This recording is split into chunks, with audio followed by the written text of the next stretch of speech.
Okay.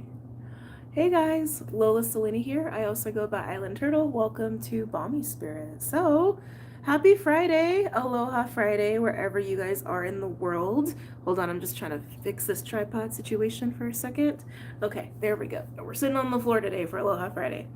Welcome. Don't forget to like, subscribe, share, and comment. Also, if you're new, the way that this works for Aloha Friday is just a little casual hangout check-in. We talk about some current energies, some current astrology. We may also pull cards and have some channel messages come through. I am almost over this like energetic cold that I've had.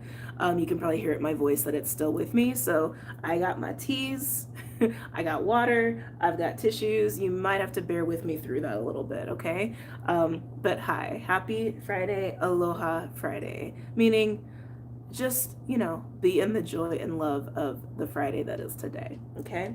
And, I think it's worth noting, just bringing a little bit of recognition to what's going on a little bit, what's going on around this country right now.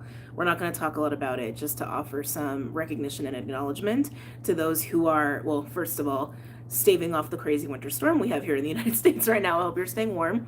But also for those who are not, for those who are out and about, hope you're safe and hope you're being careful. And also for those who are in the thick of the front lines of all of the crazy things that are happening right now, and people who are using their free will and free speech and their ability to protect other people at this time.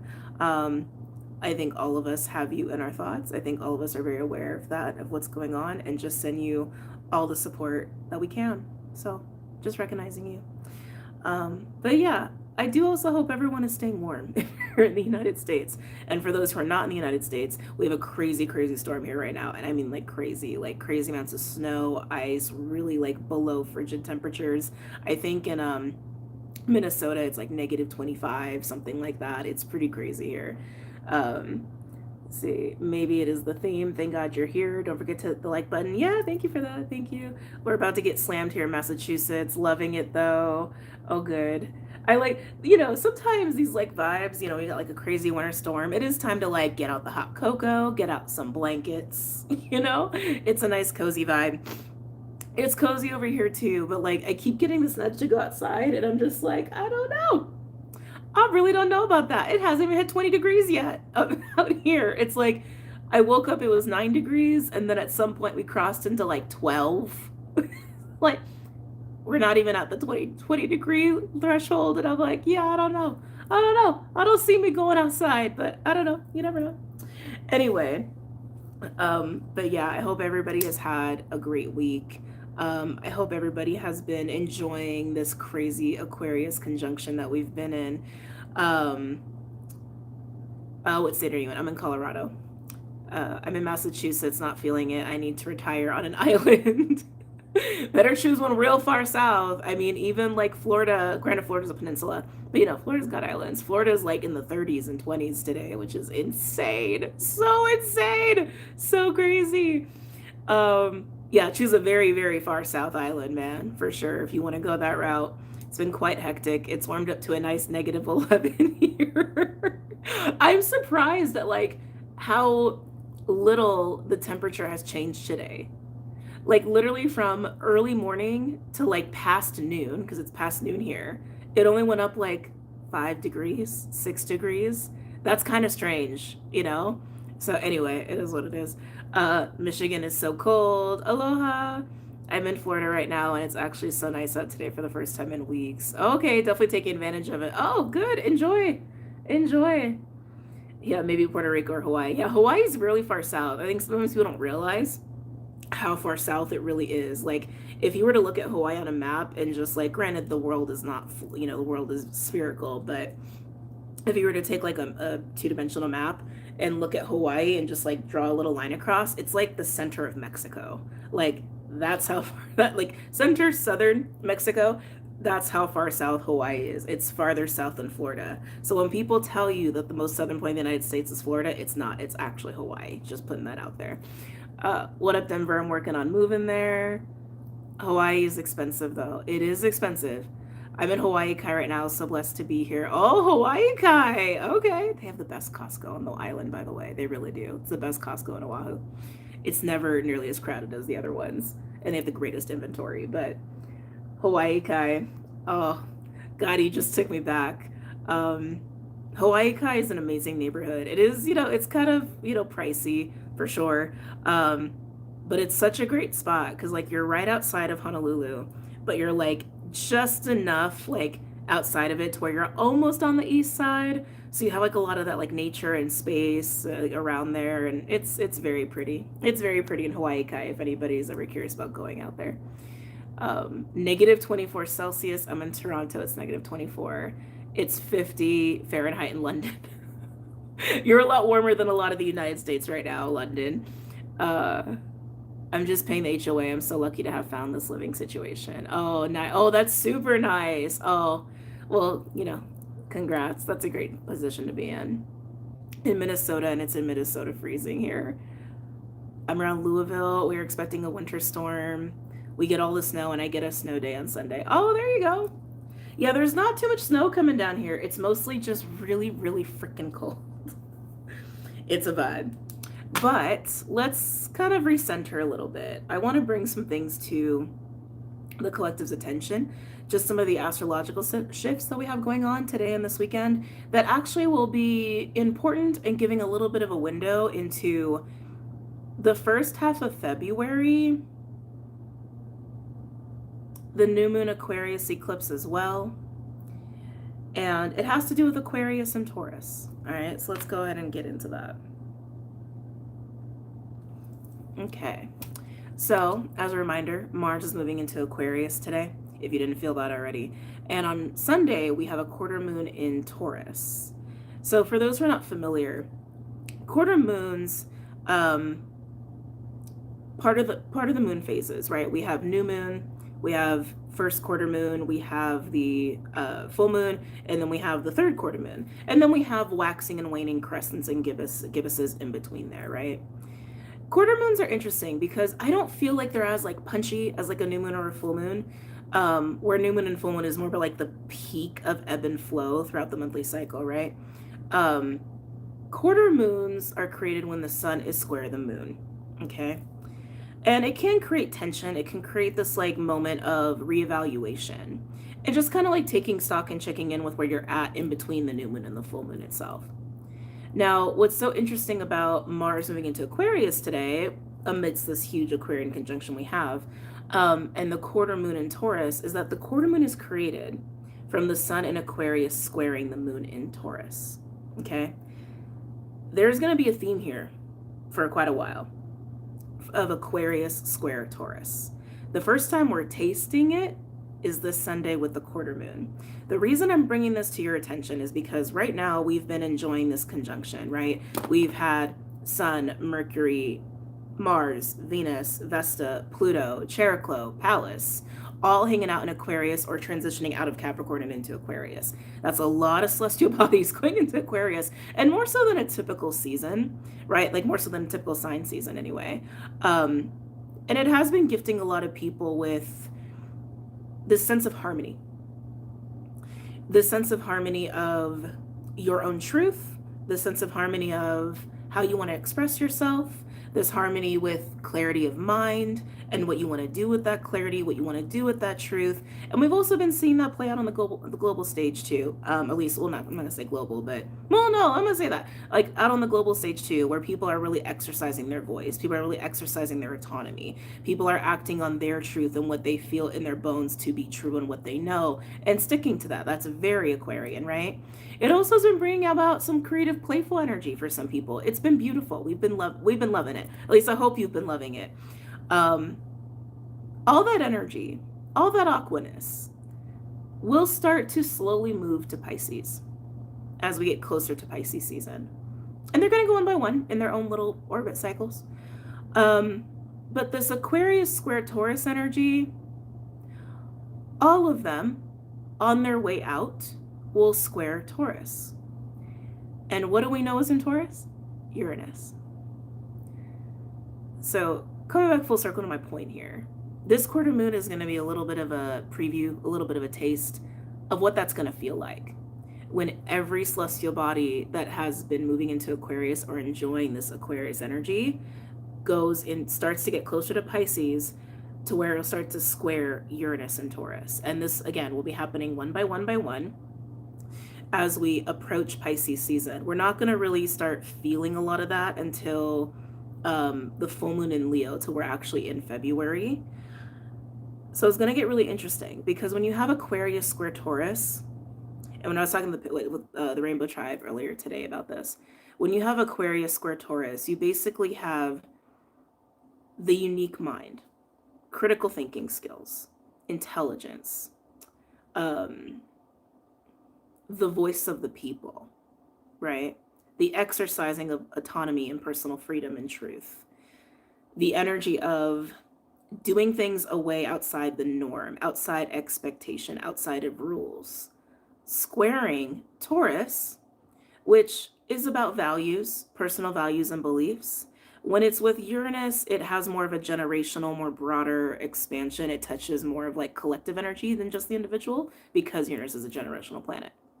Uranus and Taurus has been shaking and quaking our personal beliefs and values in society, or in relation to society, I guess I should say. Uranus and Taurus has also been coinciding along with economic shifts, crazy economic shifts, and also a lot of natural shifts with just like Earth and her tapestry of her, like natural disasters and storms and tornadoes and earthquakes. It's been very Uranus Taurus. So what happens when we get that kind of energy squaring Aquarius like that? It's taking this volatile energy that has been creating pressure around all of the massive changes we've all been experiencing as a collective, as a planet, and it's creating friction with this desire for autonomy and freedom to use our voices, to use our truth, to act on what we know, to share what we know, and to also connect with other people in that kind of a way. That's also very Aquarius. So this isn't a bad thing. I want to make that very clear. This is actually a really exciting thing. This is going to lead to shattering the glass, is how it just keeps wanting to be said over and over. Shattering glass, shattering thresholds, shattering what needs to be shattered, really, and in probably a very loud way, okay? It's an energy that is going to allow people to be set free, or to set themselves free. Now, the square nature of that is tension filled. It is technically a challenge. It's technically friction. It's technically stress. This is why it's going to be loud. This is why it's going to be volatile. This is why it's going to be destructive chaos, but in such a really beautiful way. Think of it like beautiful chaos. And then we're going to land in Pisces season. We're going to land in softness, okay? We will land in softness. All of this breaking the glass, all of this exercising our voices and our truth and our unique individuality against everything that is really needing to change anyway. And while I'm speaking about this, I know the obvious go-to is like all the political shit that's going on, all the economic shit that's going on, how we've lived as a society and how that needs to change, and maybe even needs to go in a direction that is more unified on a global front for obvious reasons. We're all on the same planet. We might as well just be all on the same planet together in the, in a harmonious way. But individually in your own life, it's also going to pertain to your own personal shattering of glasses, right? Little invisible cages or parameters that you've been living in, didn't even know they were there. It's shattering that, right? And again, loudly, loudly, boldly, courageously. And that's going to be freaking beautiful, because I do feel like for a good chunk of the collective, that's going to be like creative creative chaos, almost like to do it in a very creative way, or to even do it with like joy in your heart. I do see that. I do really see that, and that's exciting to me. Now, again, everyone's in a really different position here with this energy, because of just, you're who you are. You are a unique individual on your own journey. So, apply this in your own life as you will. But liberation on the individual level contributes to that on the collective level, right? We know that.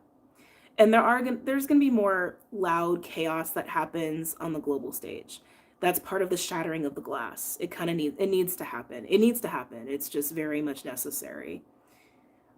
But however it is for you individually, like if you're not in the thick of that, if you're not in the thick of the like global glass shattering, you're probably contributing to that in your own way, even if that's through joy, even if that's through love, even if it's through just being loud, even if that's through just like your own version of expression, but in a way where you are taking your sense of freedom of expression to a new level. Okay? It's gonna be good. It's gonna be loud. It's gonna be chaotic. It's gonna be a little stressful. But I promise you, we will land in softness. And I think that softness is gonna surprise people. I feel it. I feel it, and I see it in the astrology. I've been doing a lot of astrology stuff in the background. I've been doing a lot in the background, actually. A lot of reading, a lot of researching, a lot of writing. Been doing a lot of that lately. And after the glass shatters, there's going to be so much space. There's going to be so much space for new energy. There's going to be so much space for different things. There's just going to be that much more space. Again, individually, but also collectively. And I do think also the collective effect of that is people are going to be deeper in their hearts, even if they don't really understand why or know why. I think some people are going to equate it to we've all become more in touch with our own humanity because we've needed to through all this chaos that's been happening. And I think that's a valid way to look at it. But I think it's more metaphysical than that. I do. I think it's way more metaphysical than that, just from what I've been seeing and feeling in like dream time and my own ceremonies and things of that nature and working with collective energies. The collective will be deeper in their hearts when we hit that softness. And that's going to be really cool. Some people will hit the softness sooner than others. With anything, it's a ripple effect, right? That softness, we're going to experience it individually, and then that builds in the collective. As more and more people hit the softness, hit the pillows, if you will. I almost want to say it that way, like hit the pillows on like the way down after the breaking of the glass. It will ripple out. It just may take a little bit of time to see it reflected back like that. Was catching up on the Patreon Live. Hope everyone's staying cozy. It's hard, but if it's us getting to that place, then it's worth it. Yeah, it's very necessary. Like, destruction is it's the same force as creation. It's just a different side of it. It's a different expression of it. But destruction is creation. They're one and the same. You can't separate the two. And sometimes it's very loud. Sometimes it's very loud. I will say, out of all the celestial bodies, we're probably going to feel it first with Mercury, because Mercury moves so fast. Actually, I have my little calendar right here. I should just look at it, shouldn't I? So the quarter moon this Sunday, let's come back to that for a second. The quarter moon this Sunday, while it is just sun squaring the moon, and you're going to feel what that is like for you individually, like you're going to feel that tension. You're going to feel, ooh, I'm hearing growth edges. Ooh, I like that word. I like that term, growth edges. You're going to feel the growth edge. You're going to feel the parameter of the glass, whatever that is for you. It's so interesting. I like the way it feels tuning into it. Because for some of you, it's like, you're going to like feel that glass and you're going to realize like, oh shit, that's been there the whole time. It's like, wait, that's been like, because like, what is glass? You see through glass, right? It's like, at times, like, yeah, you wouldn't even know it's there. It's so interesting. But when you touch the glass this Sunday, when you feel the edge, when you feel the growth edge, as it arises, Mars and Pluto are pretty close to the moon in where they're at in Aquarius.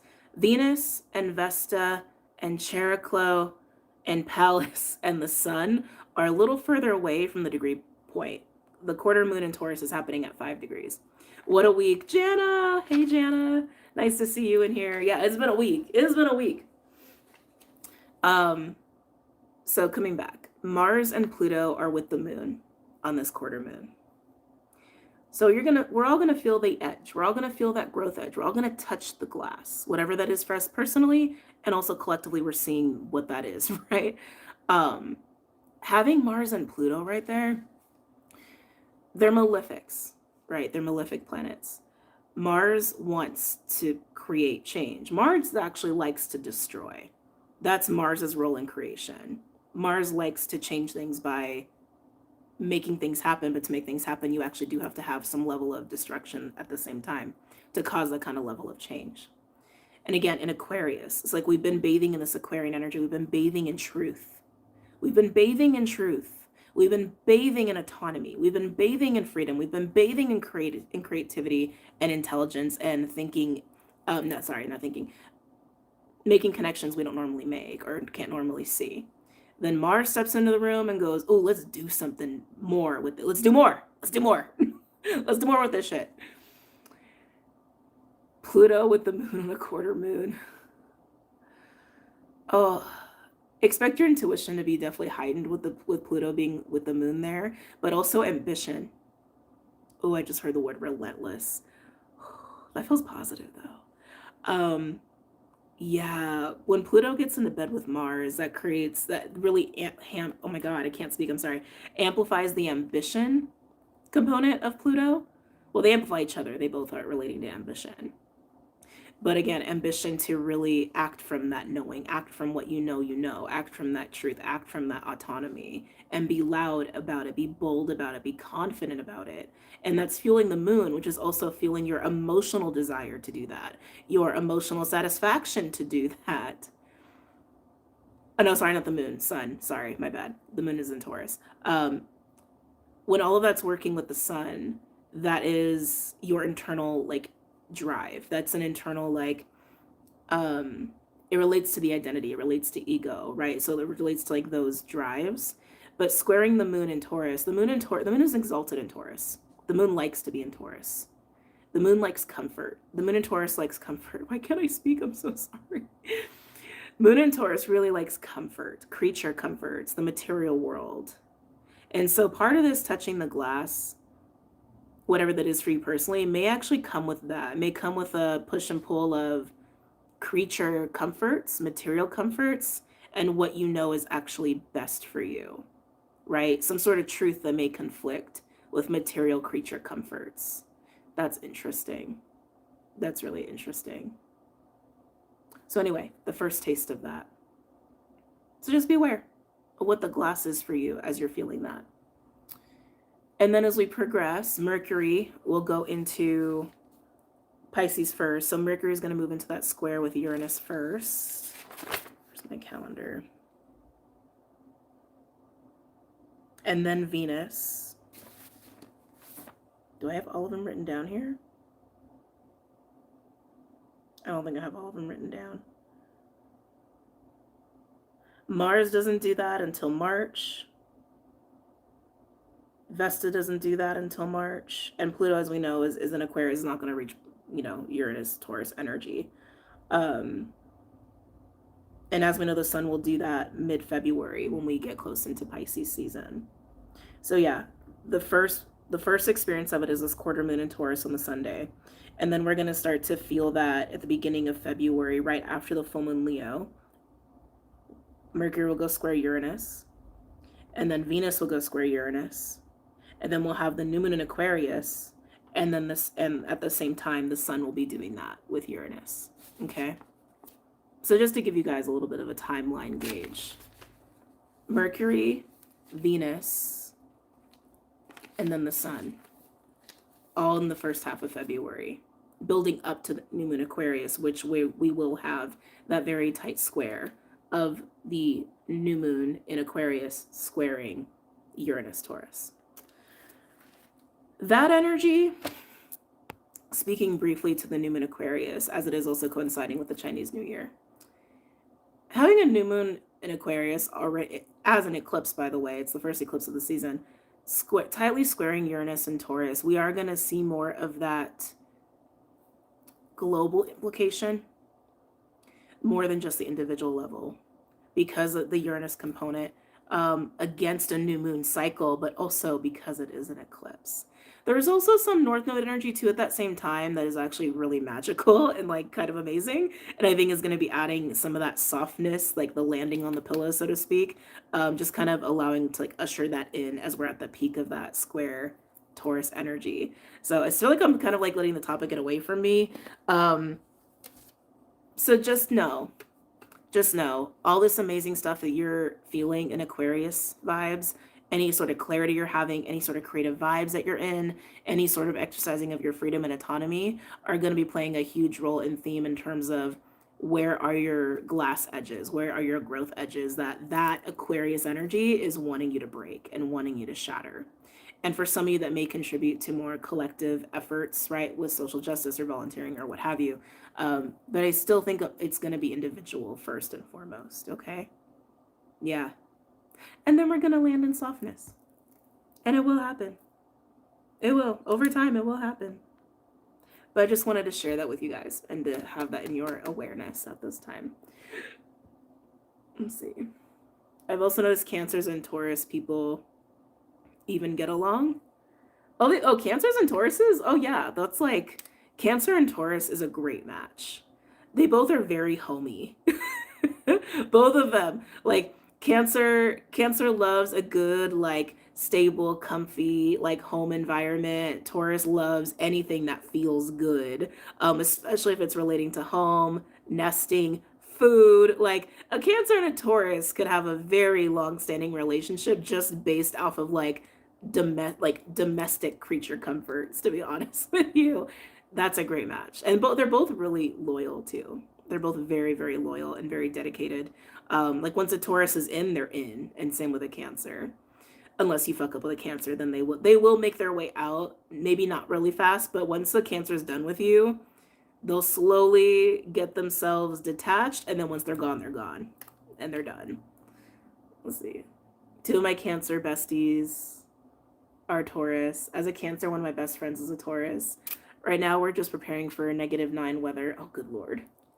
My boyfriend's Cancer Mars and my Taurus Mars is like top tier. Nice. So true. Yeah, so true. I've never dated a Taurus. I've always been very curious.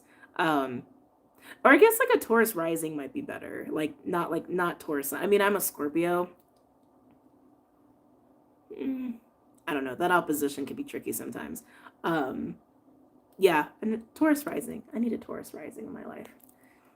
Really hoping when the softness deepens, I'll be in a better environment, working so hard for a decent living situation. Can't wait for it to come to fruition. It'll come to fruition. It will when it's the right time. Robert Pattinson is triple Taurus. Oh my God. He is? Oh shit. I don't know if I'd want to be a triple anything. You know, like sun, moon, rising, all the same sign. It's almost a little too much. Although having all that in your first house is probably really ideal, to be honest. I don't know. Anyway, just waxing philosophical here. Definitely depends on the placements. Yeah, Taurus rising are so beautiful. Yeah, Taurus rising. I'll try to manifest a Taurus rising in my life. That being said, I want to get into some...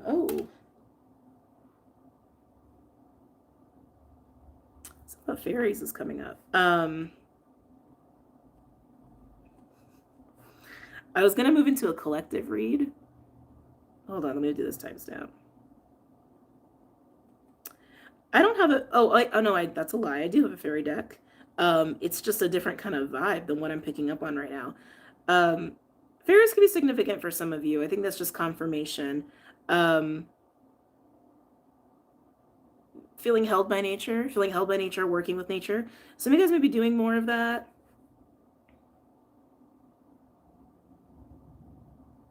I'm getting such strong fairy energy. It's like crazy. Like I saw them in my mind's eye. I saw like 5 or 6 of them and I was like, oh, whoa, hello. It's like, just like zoomed into the space. It's feeling very playful, like super playful.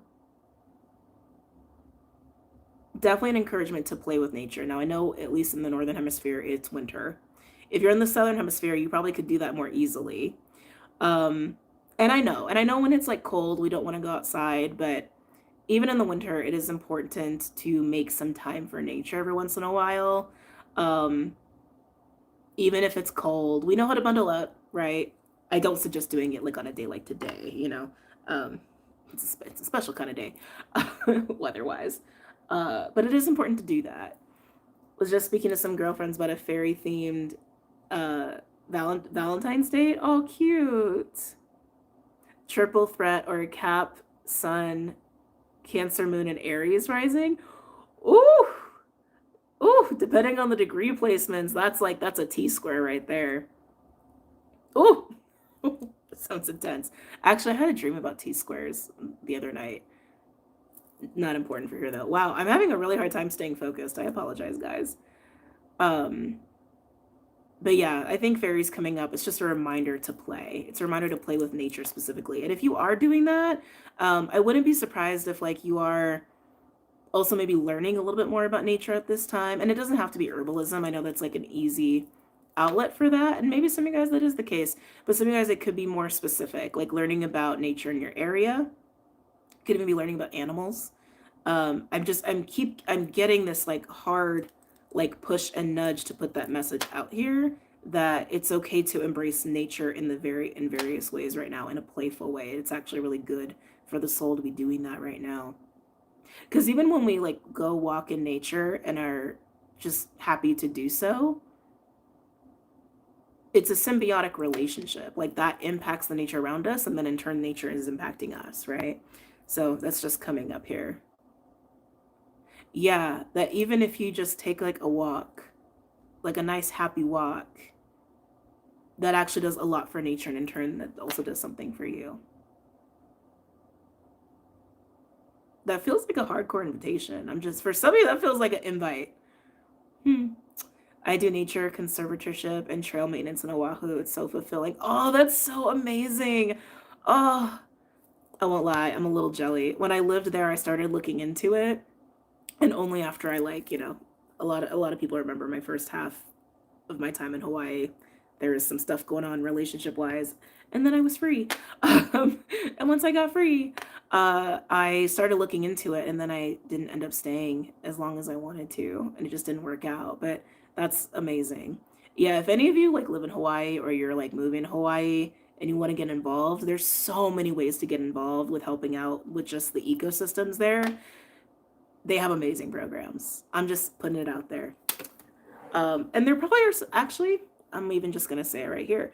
There may be some programs in your area that you're not aware of. This feels like a call. This feels like a call coming through for a collective, a specific collective. Like if you're looking for a little bit more fulfillment, if you're looking for a little bit more purpose, programs like that can offer a lot. And also you get to be outside. Who doesn't love that? Well, I guess it depends on the weather, but yeah. I'm just gonna change the title here. Aquarius also rules hopes and wishes and purpose and fulfillment. And I feel like I just like tapped into an outlet for a specific collective there where that can offer a lot for you if you're looking for something. Just spent last week playing in Kauai in order to leave a relationship behind. Oh, that's a way to do it. How is Kauai? I miss Kauai. I would really like to try out living there. It's hard. I won't lie. It's hard to live in Hawaii. It's really hard to live in Hawaii for most people because of the expense. That's the biggest thing. But also, some people are just not designed to be on an island. I'm just gonna be frank about it. I don't think this actually gets talked about enough.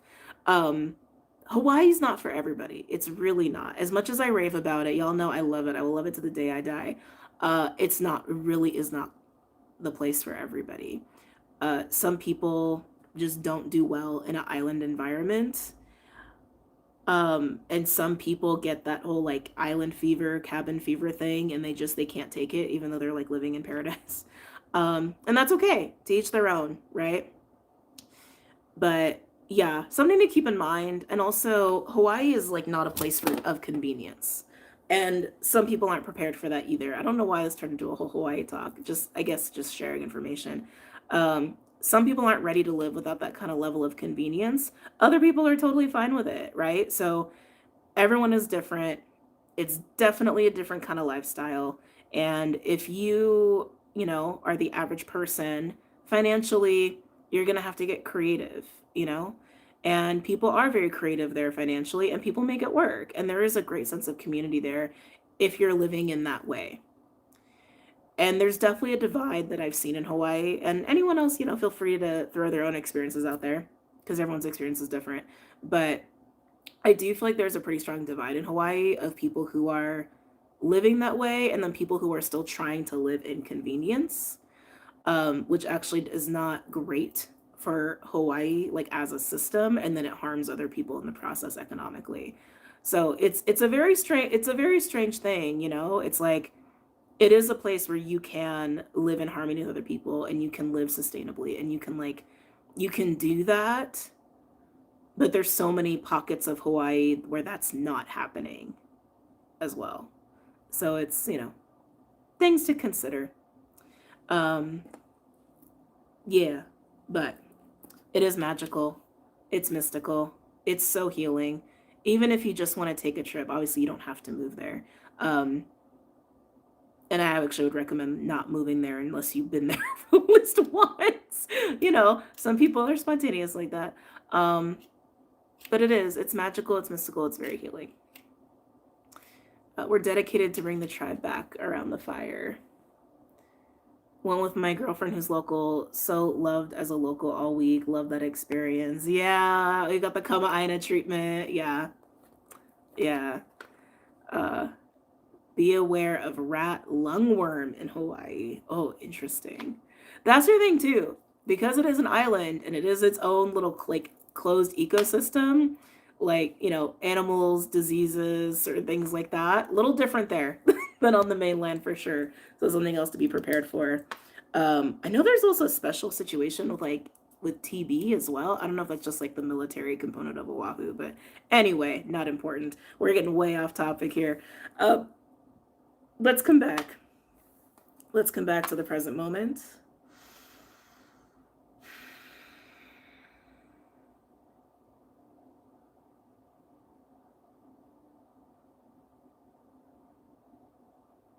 Let's get into a collective read.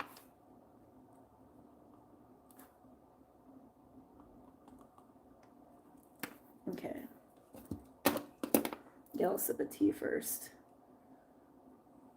Got a couple different teas going on right now.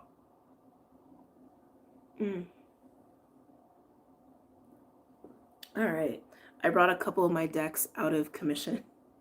I've been traveling with some decks that I was ready to part with. And I just decided, you know what? I haven't given them away yet, so might as well start working with them again. I brought these out for the Rainbow Tribe. They're not feeling super right now, interestingly enough. I wonder why that is. Where are we starting for the collective read?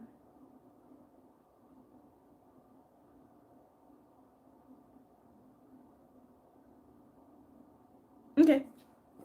We're going to start with the Mystical Shaman Oracle. Should be linked below. All the decks that I use are linked below for your convenience. Everyone remember to like and share. Thank you. Going to watch Moana later now. I never saw the second one. I keep meaning to, but I heard the second one was just okay. All right. For the collective. So it's just a little bit of a collective check-in. By the way, you know, a lot of these readings that we do over here, I would say every reading is timeless, to be honest with you. So just a reminder that if you come across an Aloha Friday, you know, and you feel drawn to it, but you're like, oh, but that was posted 2 months ago, there may be something in there for you. I would love to visit one day. It's amazing. Just, you know, if you visit, just, how do I want to say it? Well, I feel like everyone here is probably respectful. There's a lot of tourists that show up that are not respectful of nature, and it baffles me. Like, to go to a place like Hawaii and not respect nature, I don't understand. Just like, it doesn't compute. Yeah, so just make sure, like, if you do go and it's your first time, that you just, like, read up on some things before you go. Like, what's okay, what's not okay. Like, don't be chasing turtles. Don't touch turtles. Please don't do that. Don't leave trash anywhere. Please don't do that. Please only use coral reef safe sunscreen. Don't go where it says don't go. If you see a sign that says kapu, leave, turn around, go back. Don't proceed. I I don't know, there's just like, there's so many ways that like, yeah, that people just don't really respect Hawaii when they go. And if you don't know how to swim, please don't go in the ocean. Please don't do that. Like, put your feet in, cool. But like, you wouldn't believe how many times I have watched people get in the ocean not knowing how to swim. And I don't understand the thought process there. Like, maybe it's like vacation brain, I don't know. But if you don't know how to swim, please don't go in the ocean. You're just gonna like force a lifeguard to have to come after you. And that's not great either. And also the currents there are pretty strong. So even if you think you're a good swimmer and you're not totally sure, just be on the cautious side. Like, watch the morning surf report. Like, you know, you can get daily reports on what the situation's like out in the ocean. Let's see. That's a death wish. Yeah. Yeah, it's quite a sight. It's quite a sight to watch people who don't like, and you know, the only reason I know that they don't know how to swim is because they'll get to a certain point and they freak out. And they freak out because they don't know how to swim. It's like, probably shouldn't be going past your knees if you don't know how to swim, you know? Just a little rule of thumb. Anyway, let's go back to the collective. Love the ocean, can't swim for shit. Sand is my friend. The ocean, she's powerful there, respect her. Yeah, I mean, I've heard some like really tragic stories of people who just didn't know how to like gauge the waves or the currents. And I mean, some people never leave Hawaii, right? Some people don't make it. But some people also leave with like life-altering injuries, and it does happen. Let's see. I'm teaching a boy to swim right now. Got to be a strong swimmer if you're from the islands. We're taught this pretty young. Yeah. And like, I grew up swimming, like, and I've always felt like I was a really strong swimmer. And the first time I went to Hawaii to swim, I got to change the timestamp on this collective read. And the first time I went to Hawaii and swam in the ocean, I was really shocked at like how intense the current is. And I was like, oh shit, like, I got to be on my P's and Q's. Yeah, let me change the timestamp for this collective reading. Got carried away with the Hawaii talk. Let's see. I can swim and the waves are still unpredictable. Yeah. Gotta be, oh no, I read that one. Yeah. Okay. Coming back to the collective.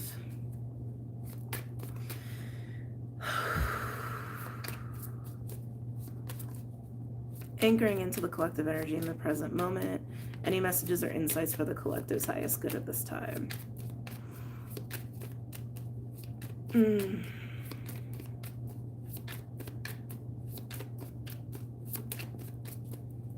Let's see. Ooh. Jaguar. Okay. Starting off a little intense here. Jaguar comes out. You know, owl is coming up too as I'm getting into this. So owls could be significant for you as well. The island is calling you back. She's always talking to me.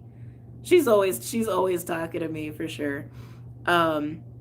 Jaguar, so coming back. Again, owls could be significant. I'm just getting a lot of owl imagery as I'm trying to focus on the, yeah, focus, lock in, time to focus. I know, I'm trying as I'm focusing on the Jaguar here.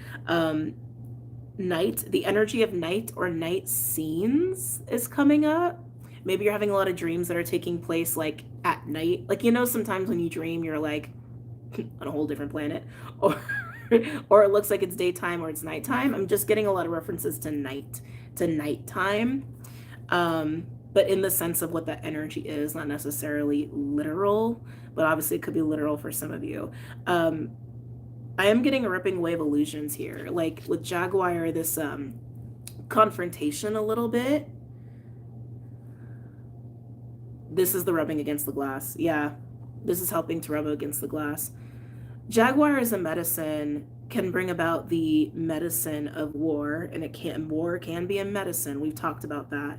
I would actually say in recent weeks we've talked a lot about that.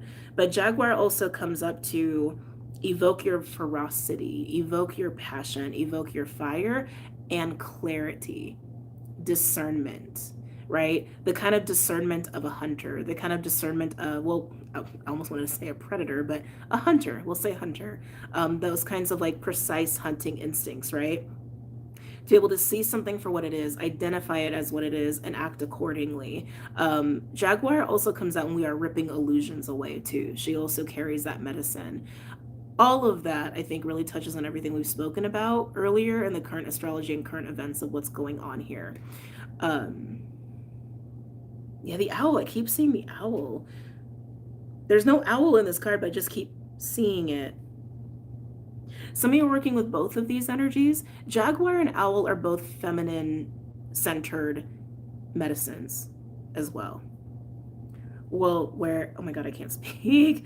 Where owl also has a little connotation to like that energy of night, like seeing the light in the dark. The night eagle is known as the owl, right? Very discerning with the owl, and also very intelligent, but this is more discerning through primal instincts, along with sight, along with discernment of the mind, from the mind. Okay. Okay.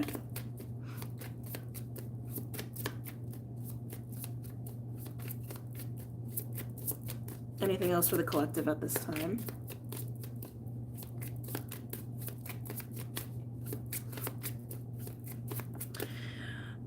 We just have the child just came out. I just got pulled back to the Jaguar. Some of you have been working with the Jaguar a lot longer than you realize. I'm hearing think back. Think back to when you have heard the word Jaguar. You've seen pictures of the Jaguar. You've had certain dreams. That's interesting. It's almost like the Jaguar has been lurking around you even until you are ready. Ooh, until you're ready. Again, this is a collective reading, so you can apply this to more macro sense, that Jaguar is a medicine, that kind of frequency, that kind of energy, that kind of spirit, right, has been lurking around the corner waiting for the right opportunity to pounce, to rip illusions away, to hunt down its prey, to kill its prey. Sorry, I'm being brought back to war. It's just when I laugh like that, it's because my guides are talking to me and they're saying things that are making me laugh. War is hunting down something harmful to neutralize it. That's what the Jaguar is doing. That's what the Jaguar does. That's what the Jaguar is helping all of us with. I'm going to say all of us because this is a collective reading. Just been waiting for the right time. Interesting. And then we have the child. Yeah, this feels very protective. Very, very protective. So the child coming out here is really nice. The child is, so I've talked about this card a lot because we've gotten this card a lot in the collective compared to the magic card. Both of those cards have a child in them. Magic is more like the pure essence of that childlike wonder, curiosity, believing in magic, believing in yourself. The child is like a resurrected inner child.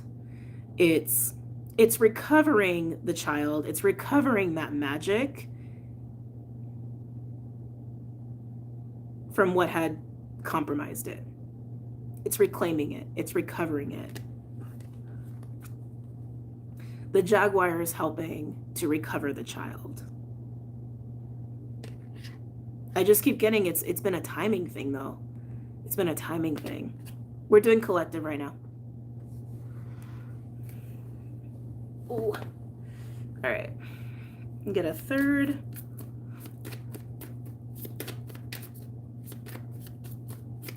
Can I get a third card, please? Blue could be really significant. The color blue. It's giving me more like a turquoisey blue. Turquoise as a stone could also be significant. It's really giving a lot of throat chakra energy. And again, protection. Turquoise is also a really great stone for protection. Protection. Protection's a theme here. Can I get a third card for the collective?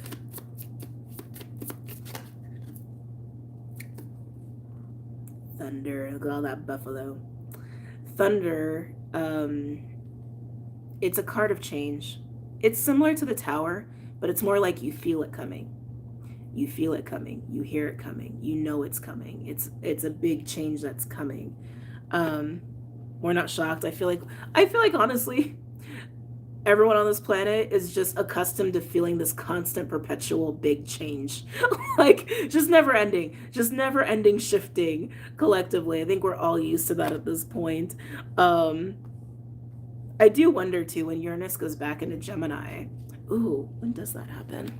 I think not for a while. Oh yeah, I don't have it written down here. Oh wait, do I? April? I'm thinking April. Probably not till April. What that's gonna feel like. I think I'm getting that nudge to start looking into spring energies, like the whole season of spring. Anyway, when I do that, y'all know because I'll be talking about it. Anyway, so thunder. Can I get clarification on thunder? Standstill. It's funny because that actually does feel very Uranus to me with the standstill card. The standstill card is like a hermit energy. It's being in quiet. It's being in your own energy. It's being in your own reality. It's being in your own bubble while there's like a stampede running around you.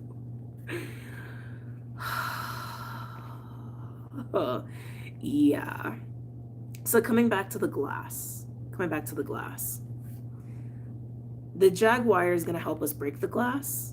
This jaguar is a protective energy that's helping us to get into the right state of being and state of mind to shatter the glass, right? Part of shattering the glass is being in the child energy. This is a reclaimed sense of self, a reclaimed piece of self. This has already happened. It's already happened. It's just coming up as an acknowledgement to lean into this part of you, to act from what you know, to act from your truth, to act from your core, the child. A reclaimed core, but a core nonetheless. And in doing so, we touch the glass, we break the glass. The fact that standstill is here is also telling me that these energies are emerging or playing a role as we are taking time in our own energy, right? So if you feel like you haven't really been here in the child, if you feel like you haven't really been rooted in the core of you haven't really been rooted in your own truth and your knowing of what you know, this is a time to do that and to make space for that. If you haven't, it's always just helpful to be centered in yourself, right? Well, the jaguar waits and waits and waits and waits until we are fully in this energy and ready to take it a step further. And taking it a step further is the thunder. To liberate the child. Thank you. To not only be claimed in this energy, reclaimed in this energy, but to have this be the driver of the vehicle of your life at this moment in time. Let this part of you have the voice, the microphone. Thank you. They're correcting me. Let this part of you have the microphone in your life right now. Have a hold of the steering wheel in your life right now, and then you're going to find the growth edges. You're going to find where the glass parameter is in your life so that you can break it. Ooh, I like that. Okay. On the bottom we have the council, just even better. The council is basically, well, it's the high council. I call them the high council.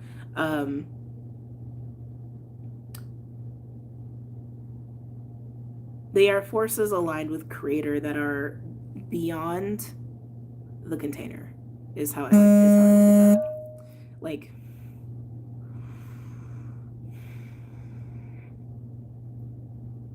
think of it like a board of beings, or I guess that's the best word for it. Like a board of beings that are aligned with the intentions of creator, which you could say is kind of all beings, right? Technically speaking.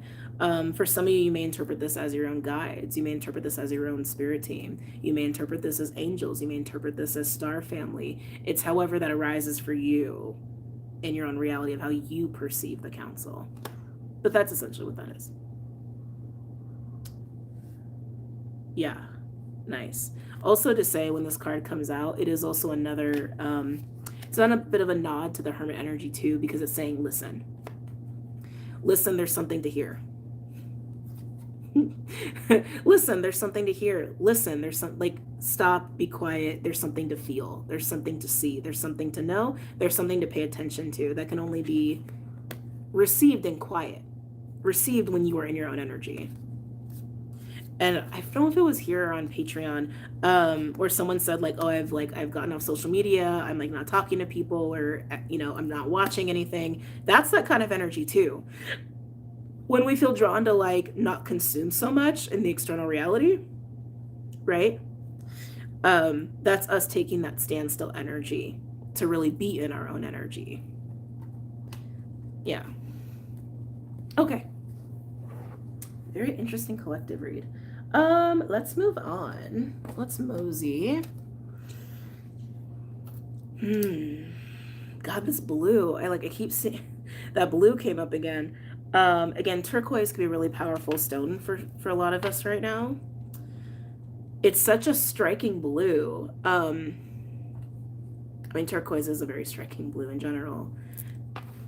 I just feel like it's like smacking me in the face as I'm trying to focus. And I know like a lot of you guys are channelers too. And I wonder sometimes if other channelers feel that way, if like you're getting such a strong message and you feel like you're like literally getting hit with it. I don't know, that's how I'm feeling right now with this like blue color. Oh, blue flame. Oh, blue flame could be significant for some of you. Some of you may refer to it as blue ray. I'm getting blue ray or blue flame.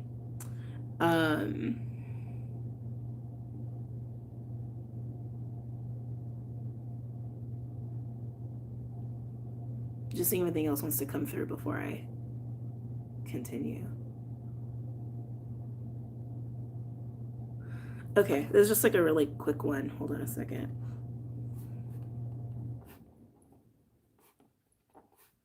Memory. For those where this color blue is significant, or blue ray or blue flame, I just saw like a slab. I don't know how else to say it. It's like I know that these are a thing in archaeology. Like a tablet, I guess, like a stone tablet with symbols and writing on it and stuff like that. I saw something like that, and I'm just getting like this uncovering of something, uncovering of ancient memory. You may be moving into a certain skill. I want to say it's a skill. It could just be an unexplained knowing. Okay. Um, it feels like a skill or a talent that is suddenly emerging within you, or you are cultivating and you're like shocked at how good you are at it, or how much you just resonate or understand it. The inner workings of it. For some of you, whatever this like skill is, um, for some of you, it may be very technical, which is also why you may be surprised at how good you are at it. That's interesting. Um, some of you, this actually does relate to technology in a way. Oh, it feels so Aquarian. So Aquarian. I'm not a tech person, so I don't know, tech people, put your 2 cents in there by all means. Um, but yeah, I'm getting like skill, a talent that you're gonna really enjoy. And for some of you, this is like one you already know of, or like you've dabbled in before, but it's like you're coming back to it in a major way, like a major, major way. Because of this like blue ray or this blue flame, this like blue light, this blue energy.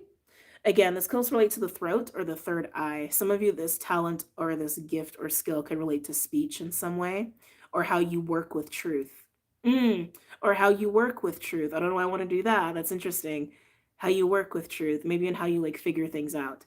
Love from Switzerland. Oh, thank you. Thank you for the, I don't know what that currency is, but thank you for the 10. I really appreciate it. Thank you so much. From Sirius Star System, that could apply. It's going to be interpreted differently for different people. You'll know if it's for you. You'll know if it's for you. You'll know if it's blue ray. You'll know if it's a blue flame activation. You'll know if it's, oh, I'm working with turquoise because I'm working with my throat. You'll know if it's, oh, yeah, my third eye's been going crazy. I've been getting all these little downloads and things. Or, yeah, I've been like feeling like I want to pick that up, but I don't know. Oh, I've been feeling like I want to learn that, but I don't know. Like, it's touching different people in different ways. So if it's for you, just trust that you have received the message. Yeah. Okay. Moving on even more so. Let's get into signs.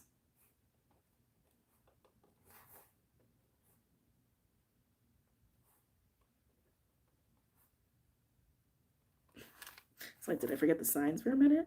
Oh, Earth, you're going last again. Not Earth, Air, you're going last again today. You were last there for a minute, and then like your readings were getting a little bit smoother. Virgo and Capricorn. Oh, well, we're ending with Aquarius today. All right. It was hitting straight to my heart. It was for me. Thank you. You're very welcome. Looking at the timestamp. I'm pausing a lot today because there's just a lot of things keep catching my attention right now. So again, trying to stay focused, trying to do my best here.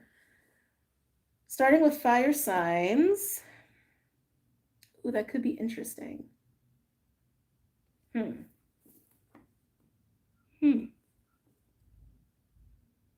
are we gonna go with some dragons? Ooh, let's do both. Why not? Let's do both.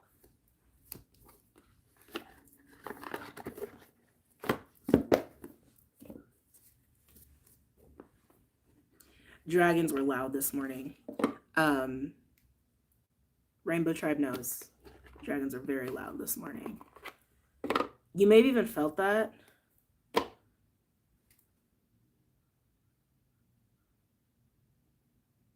Yeah, I think we just have some heightened dragon activity in the field, in the collective field right now. Yeah, let's go ahead and start for fire signs, and then we're going to get into individual signs. So just pulling a dragon card and an animal card for fire. And again, this is a present moment check-in, so if you're coming across this, you know, a year later, it probably is still applicable to you. Can I get a card for my fire signs? Can I get a card for the fire signs? Can I get a dragon for the fire signs? White or silver, even the metal silver could be significant for you fire signs right now. I'm getting the Earth Star. I'm getting the Earth Star chakra. Ooh. Oh, look at you. What are you playing with? You're playing a little little light orbs here? Orange dragon brings soul families and communities together. Okay. Spread belonging, warmth, and oneness. Bring people everywhere together. Well, it's very Aquarian, even though it's an orange dragon. But yeah, I'm getting silver, like specifically silver. So maybe some of you guys are enjoying some like silver jewelry right now, or again, just that color. But I am getting the Earth Star. Orange always brings me to the sacral.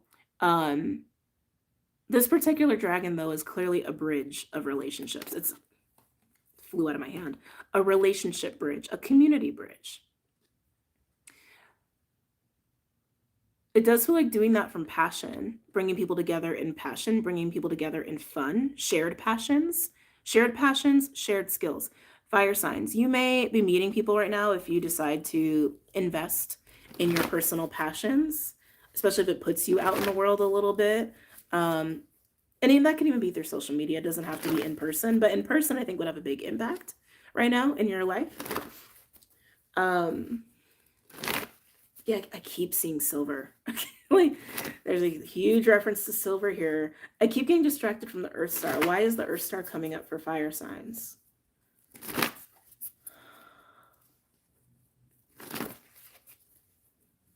Why is the Earth Star coming up for fire signs?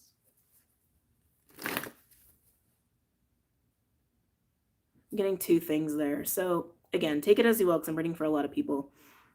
I almost called you earth signs. Maybe I did on accident. There could be, no, anyway, you could have earth in your chart. Doesn't matter. Asking about the Earth Star, I did hear initiation for some of you, but others I heard a decision's been made. That you've like rooted yourself, you've anchored yourself into a decision. Initiations don't have to be bad, by the way. Initiations are a time of growth for sure. Like rising to the occasion and learning a lot. But they don't have to be stressful. They can be full of joy too. Okay. What about animals? What do the animals have to say for the fire signs? Really feeling the Saggy. with this. Hold on. Really feeling Sagittarius with that more than Aries and Leo, just being transparent about it. Lilith is in Sag and is still doing some stuff. So just to give you that information.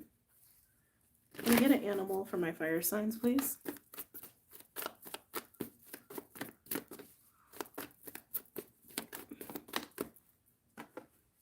Look at all the orange against the blue. Look at that striking blue. There is always enough. Yeah, there's a lot here, fire signs, about sharing. And I want to say sharing passionately. Koi fish can be a very abundant reference, but I really want to say it's abundance through sharing here, right? When we all share, everybody is well taken care of, right? Everyone is. And we all know that. We all know that that's just like the dynamic of how things work. Oh, sorry. Even if, society and programming tells us otherwise. Sharing is caring. That's essentially the vibe that we got going on with you fire signs. Sharing is caring, but especially when there's a lot of passion driving it or shared interest driving it, shared fun driving it. Oh, I like that for you guys. The orange is crazy. And again, the orange against the blue, I've said this for years, and it's like I ebb in and out of reminding people. There are certain chakra connections that are special. Between the sacral and the throat is a really interesting channel.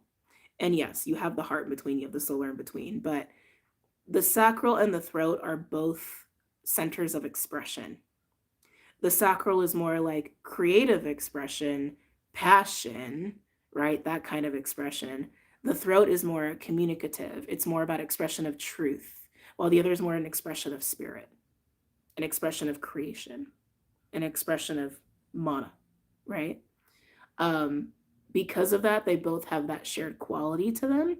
And also they're both, I would say, probably the more susceptible chakra points because they're about expression. So it's almost easier for them to like internalize energy, like those chakra centers. And I'm just seeing both of them highlighted here for you. Anyway, moving on to the actual signs. I did bring a tarot deck out here, didn't I? I did. Okay. I was like, what's going on? Oh, I'm so used to. Oh, okay. All right. That's okay. We can get creative here. We're going to use a Fae. We're going to use the Fae deck here as a guiding card for each sign, and then we're going to go into it with tarot. I normally bring 2 tarot decks, and I didn't bring them down to the floor with me.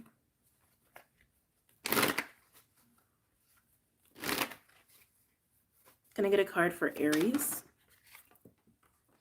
Okay. That was quick. Leo. Can I get a card for Leo?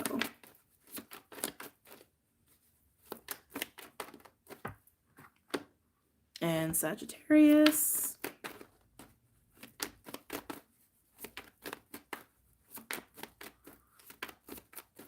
Sagittarius. Okay. All right. Aries, let's see what we got going on for you today. I wrote the time all weird. Ooh, Aries. We have Lists of the Shadows. 44, which is a master number. It's a master number of stability, actually. Of stability, sustainability, management, keeping things predictable, keeping things concrete. I don't know why that's being referenced so much here for you, but it is. List of the Shadows is very much how it sounds and how it looks. It's breaking out of something that's imprisoning or dark and bringing the light or moving into the light. It's moving up, right? It's a progressive, elevated sort of an experience, but it is breaking out of something. It can feel like even getting out of a prison in a way. Sometimes it's also referenced as the social worker card, though. This is the Fae that will go and connect with people who are, the misfits of society, the people that no one wants to deal with or no one wants to acknowledge or no one wants to help. It can also be that kind of energy. And with the overall for fire, some of you that may lean into that, but Aries, I see that right now with where you're at, it's about making things better for yourself and maybe people around you, people that you care about. Sometimes I feel like this is a bit of a solo card. Some of you, it is about improving your own situation so that you can actually help other people or be engaged with other people more. I am getting individual. I am getting like a bit of an independent solo kind of energy there. All right, let's get some tarot out here.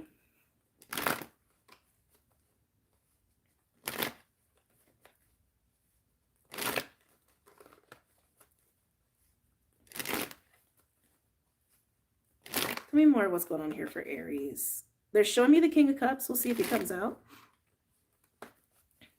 Why do I feel like you're moving out of a King of Cups energy? Or away from a King of Cups, maybe? That's interesting. Are you moving out of the heart? Wait, what's going on? I feel like distance is like being created from a King of Cups vibration. So either you're moving out of a King of Cups state or away from the King of Cups. Moving away from a Scorpio. Let's see. Anything else for Aries? Tell me more about this for Aries. Well, you're definitely moving here. 6 of Wands, beautiful. 6 of Wands is feeling good. It's feeling on top of, I almost want to say on top of the world even, or you're about to move into that kind of a space, but it is being recognized here by other people that you've done something.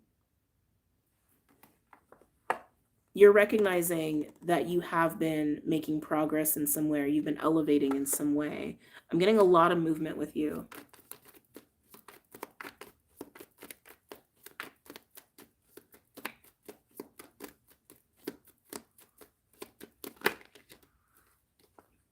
Got some Aries energy here with the 3 of Wands. It's interesting. I feel like I'm looking at the epitome of List of the Shadows. Because the 3 of Wands is optimism. It's looking ahead. It's looking forward. Very much List of the Shadows. 6 of Wands is the victory of making that happen and people recognizing that. I can't stop feeling this King of Cups energy.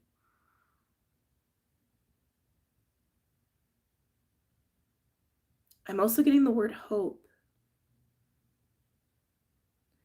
I'm getting a mixed bag, and not a mixed bag. I'm just getting a lot of different things with you, Aries. I'm starting to see the star cards. You could have an Aquarius in your chart or in your life. Some of you are watching someone else break out of something. Some of you are watching someone else be victorious. All of this feels really heart-centered, though, even though this is like all fire here. I feel hope. I feel optimism. I feel confidence. I feel like you have a knowing that things are looking better. But some of you are having this feeling away from someone.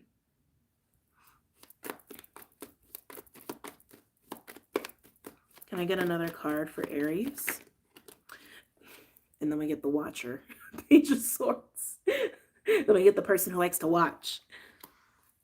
Yeah, Aries, I can't shake it. So take it as you will, but I feel like someone is improving here. Someone is getting into a better place in life, and someone else knows that. And again, some of this could be a King of Cups energy. I keep seeing the King of Cups in my mind's eye. That's why I keep saying it over and over and over again. Because like 3 of Wands can imply distant future, right? But hopeful about distant future. It can even imply distance. 6 of Wands is victory. It's attention. It's rising above a challenge, rising above a challenge. But Page of Swords, while it can be about learning and taking on a new perspective, it can be the Watcher. And I am getting a Watcher. This is interesting. Tell me about this Page of Swords. Tell me about the Page of Swords for Aries. Almost said Aquarius. Yeah, Aquarius is really big collectively right now, though. Tell me about the Page of Swords for Aries. I'm surprised how many people I've seen walking around outside, given how cold it is. Tell me about the Page of Swords for Aries.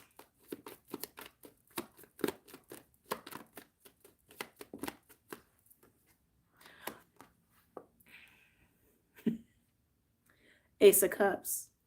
Who holds the Ace of Cups? The Queen of Cups, the Knight of Cups, the Page of Cups, and the King of Cups. We'll need to reference it that way. Yeah, Aries, if you're rising, if you're blooming, if you're going through a glow up, if things are improving in your life, someone's watching you do that. But they're also watching you do that with a lot of love in their heart, which is really sweet, actually. Tell me about the Six of Wands.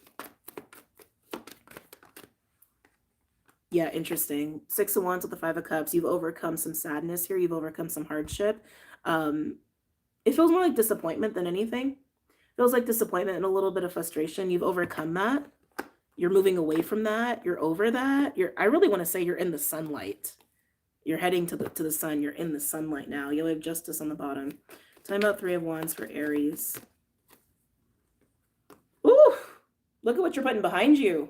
Jeez.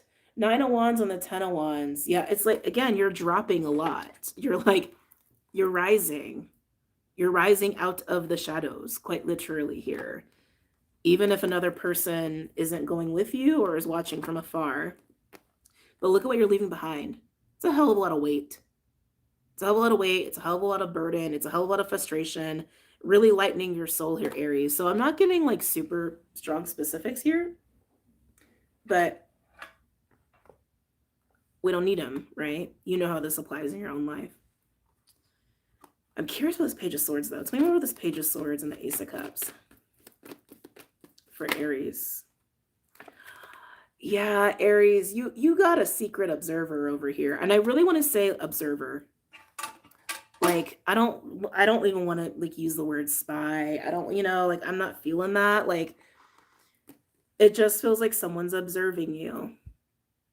And they are definitely in the wings here with High Priestess. High Priestess is High Priestess, secret, quiet. Don't see me. You don't see me over here.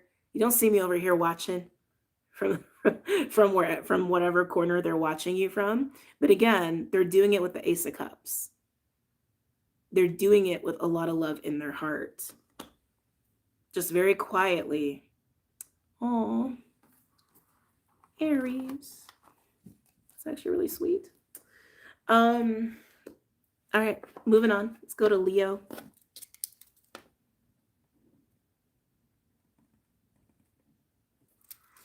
Leos. Interesting. I almost want to pull a second card for you. Mike the Myomancer. I'm getting 6th house. There could be something going on in your 6th house. The card doesn't want to stay in my hand. I was going to say I want to pull another card because I feel like you actually don't want to be dealing with this right now. I'm getting like literally like mundane adulting bullshit. Like that's honestly all I'm getting from you. And it's like you want nothing to do with it. Yeah, that's what I'm getting. I'm getting 6th house, to-do lists, errands. Oh, deadline this, deadline that. Oh, I got to pay that bill. Oh, how am I going to pay that bill? Oh, I got to go to the doctor. Oh, I got to take the dog to the vet. Like, I'm getting stuff like that. The really annoying crossing the T's, dotting the I's of life. And you want nothing to do with this. I'm going to pull a second card for you. What does Leo want? Let's go there. What does Leo want? Where does Leo really want to be? Where are you being called to be? Leo, some of you guys just might have a lot of responsibilities right now and you're just like not about it. Some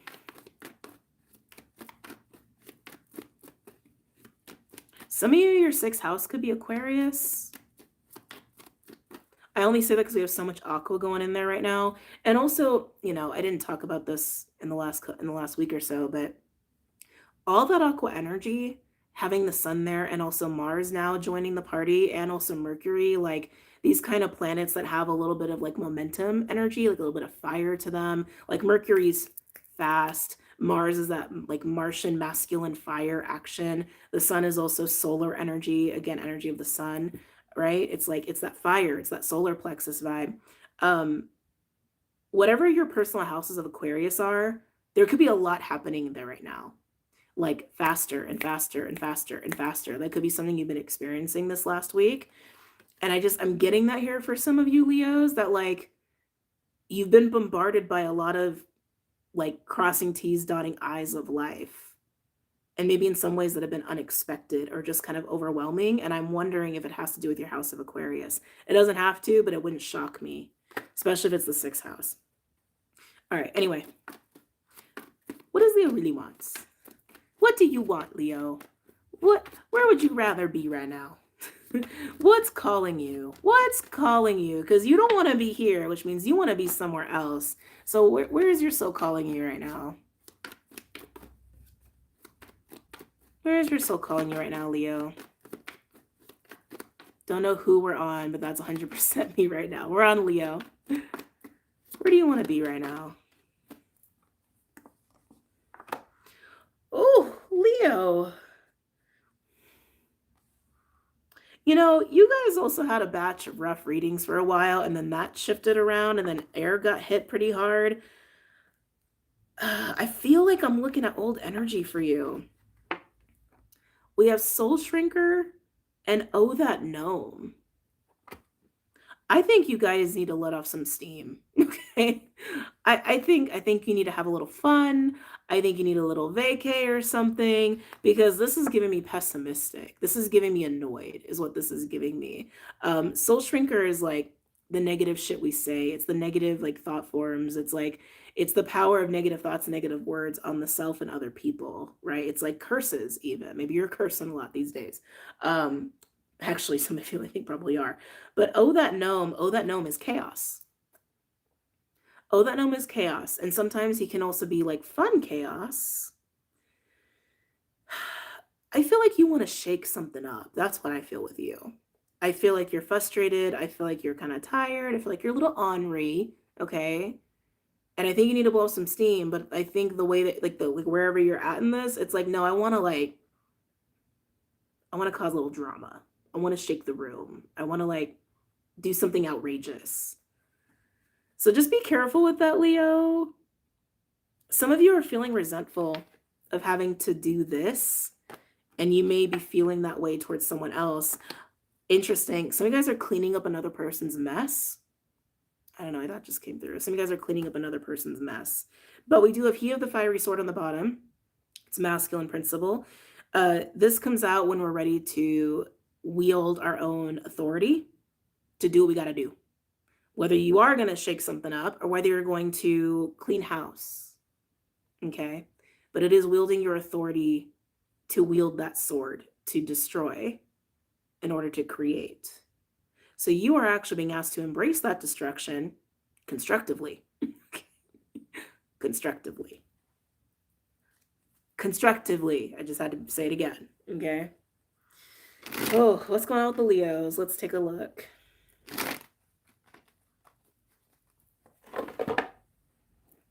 Yeah, be destructive constructively. Use it in a good way. Okay?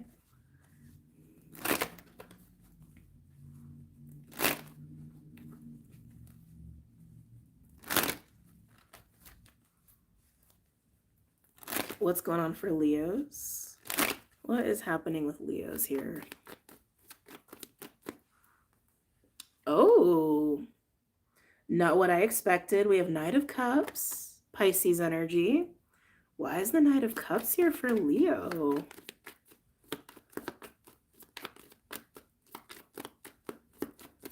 Are you annoyed with this Knight of Cups? Oh, you might be. You might be. 3 of Pentacles and the 5 of Pentacles. This is like a lack of delivery. I see. Yeah, so Leos, some of you guys feel like someone's not picking up the slack. Some of you guys are feeling like you're just having to do a lot more than you should. You're having to be a lot more responsible than you should. You're having to just do a lot more than you should. And this is feeling like you don't have the help you need. So some of you, there's like a very, like you probably already have a person in your mind of like, yeah, they're not pulling their weight or they're not rising to the occasion. They're not showing the fuck up. You know, some of you guys, it's definitely a case of that. Others of you are wanting more support right now and it's just not here. It's lacking. 3 of Pentacles is how we play well with others. It's collaborations and plans and building foundations. It's a card of friendship, allyship. 5 of Pentacles is feeling alone. It's feeling like you're lacking something. Could even be struggling financially. But what's tied to the 3 of Pentacles, again, that's not here right now, is a Knight of Cups. So you see where I'm going with that. So again, some of you it's tied to a specific person. Others of you, it's just this feeling of like your support is not here. Your support's not here. Your fun is not here. And you want it to be. Ooh, okay. Why is this occurring for Leo right now?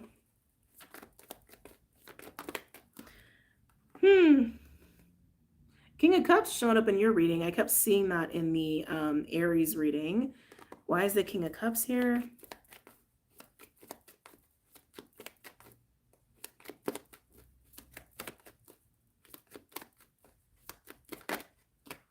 Yeah, some form of isolation or separation.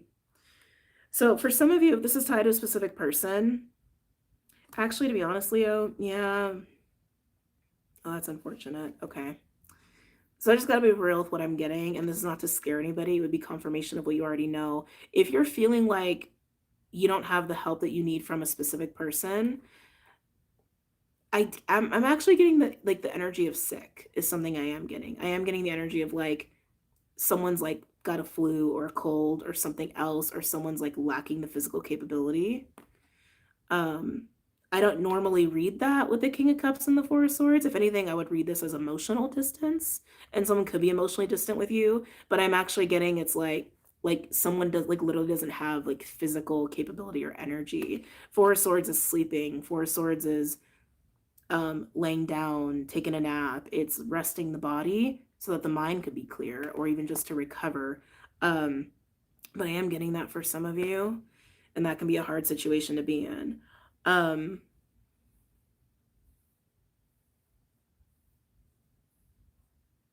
Others of you, I am getting this isolated feeling. Like if it's not about a specific person, that you are feeling very isolated right now. What's with this isolation for Leo? What's with this isolation for Leo?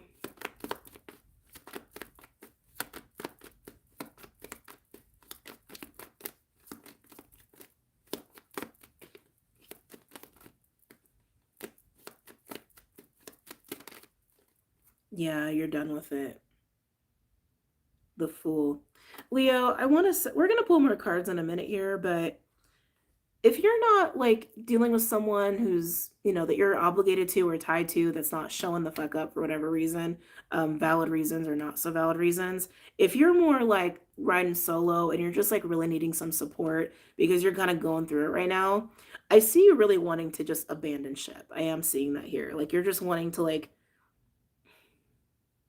be done with trying to hold something up in your life that's not really giving you anything anyway.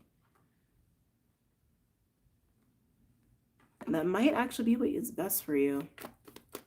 Tell me about the Fool. Yeah, Six of Wands. Interesting. And Two of Cups. All right, Leo, some of y'all need to just ask the right people for help. Okay? If you're dealing with someone and they're not showing up, they're not showing up. Have the conversation if you need to, but I think the answer lies in turning to friends. Turning to other people who can actually help you, turning to other people who can actually show support in some way, or even give professional advice if that's what's needed here. And if you are dealing with someone who is actually sick, I actually do recommend that you talk to someone about that to help cope with your feelings about that. Because if someone is actually sick, that's out of their control, right? Obviously, there's caveats there. We won't get into that. That's not the video for it. But this is you finding victory in connections with other people and not doing something alone, not doing something by yourself. You got to reach out for help. Why is Leo not doing this?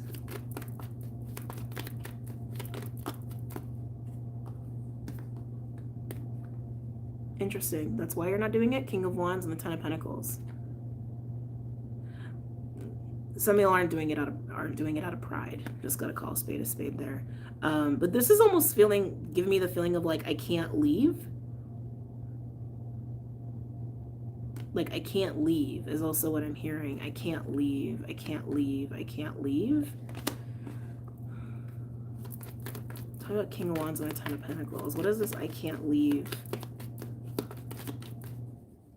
mean, technically you can do anything you want, you know? Talking about King of Wands and Ten of Pentacles. Yeah, Nine of Swords.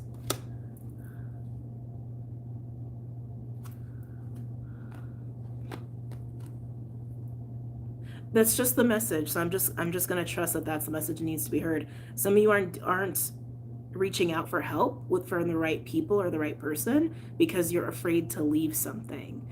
I almost want to say to leave your post. It's almost how it's coming through. Like, you don't want to leave your post, you don't want to leave your home, or you don't want to leave a relationship maybe. You don't want to abandon somebody. I could see that being the case too. Again, valid, you know, I think that one's probably a little bit more valid depending on your situation. You don't want to leave the Ten of Pentacles. You are here, like King of Wands, like that is your court card. And you're not heading towards a Two of Cups energy because you don't want to leave the Ten of Pentacles. So take that as you will. Okay. Ooh. Good luck, Leo. Sagittarius.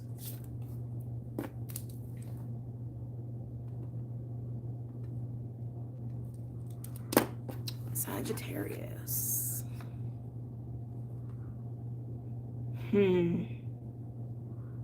Look at you, Sag. Spirit Dancer. Love that card. Oh, I forgot this is YouTube. I gotta be careful. I gotta be careful. Singer of Courage. Very nice. Just remembering I couldn't show that card on YouTube is like throwing me. Spirit Dancer is very Sag, in my opinion. Spirit Dancer. So dumb. Spirit Dancer comes out as a full-on yes to life, a full-on I am free in who I am and what I want to do, and I feel like I can embrace life in all of its glory, right? That's the Spirit Dancer, saying yes to life. Very saggy. And then we have Singer of Courage, the balls to do it. The balls to do it. So to get into the Spirit Dancer energy, while it is very much your energy, typically Sag, having Singer of Courage here is also saying that, like, I feel like you're almost having to push some boundaries that even you are normally uncomfortable with pushing. I find most Sagittarius to be relatively rebellious. Like, they're not afraid to say F you. You know what I mean? If it gets in the way of something that feels right in their spirit. But the courage, when we lean in Singer of Courage, it's because we do need a little extra. We need to, like, we're having a lot of discomfort or fear or insecurity with doing something. And again, this is about your freedom of self. But yeah, you're having to break some rules or boundaries that you're not used to breaking, even for you. Even for you. Okay.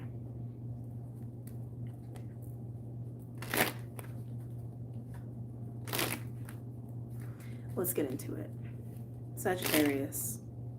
Messages or insights for Sagittarius.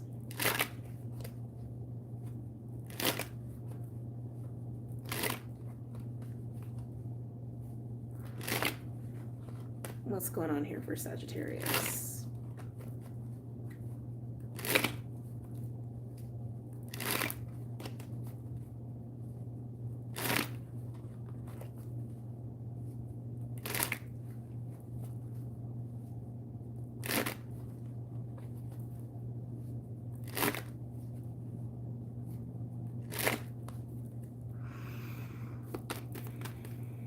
All right, Saggy.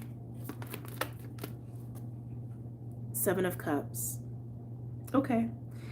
I was about to say, like, what is it that you're having to break past?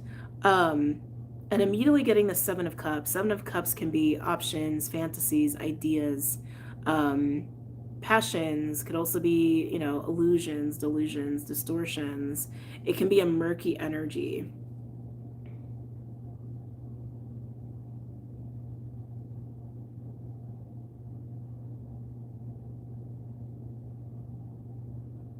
I think this is something rooted in your, well, I'm going to say it, rooted in something that, I am getting the word fantasy. Fantasies don't have to be just fantasy. Fantasies can be made a reality. They can be. You have a fantasy, Sag. That's what I'm picking up on. You've got a fantasy of sorts.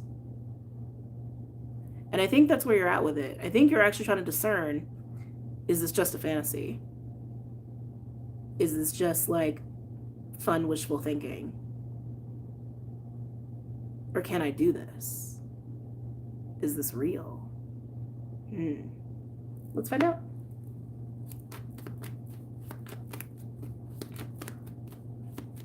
I don't think it's just a fantasy, Sag. I really don't. I really don't. Not with Spirit Dancer being out here.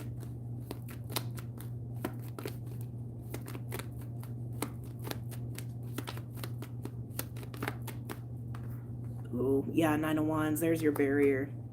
There's your barrier that you got to break through. It's your own. So your glass that you may be touching here is the Nine of Wands. The Nine of Wands is the wounded warrior. It's resilience. It's not giving up, but it's also very tired energy, right? And it can be a bit of a guarded energy. The Nine of Wands is getting in your way. It's getting in the way of what you actually desire. And I want to say it's almost telling you that it's just yeah, I'm getting a little bit of like an internal dialogue here, Sag, or like an internal narrative. Whatever you're really wanting, whatever this fantasy is for you, there's a big part of you telling you it's just a fantasy, and this part of you is trying to protect you. Probably because of a past experience. Is usually how it works. Yeah, like your psyche's looking out for you here, but probably a little too well, because I don't think this is just a fantasy. Let's get deeper into that. What is it that Sag really wants here? God, Six of Wands is coming out for everybody. Six of Wands, ooh, and the Knight of Cups also coming out too. You want to be free to take action on something and be victorious in it. Again, they're not being specific as to what it is. Oh God, but you are like strength in the Two of Pentacles. Do I, don't I? I don't know if I should. Is that possible? I don't know if that's possible. This is why Singer of Courage is here. I feel like you've actually been restraining yourself quite a bit here, Sag, for quite some time. And I think you're tired of holding back. I think your psyche, your soul, your nervous system, something is getting tired of holding you back. You just want to go for it. And you want to go for it as the Knight of Cups, which means you want to go for it from your heart. Okay. But tell me about the Knight of Cups and the Six of Wands. Playful. Okay. So playful. I see you playful in what it is you want here. What is it? What is the context of this that Sag thinks is a fantasy? So your heart is in it. You're excited. You want to play. It gets you it gets your inner child excited. I feel like it makes you happy. King of Pentacles.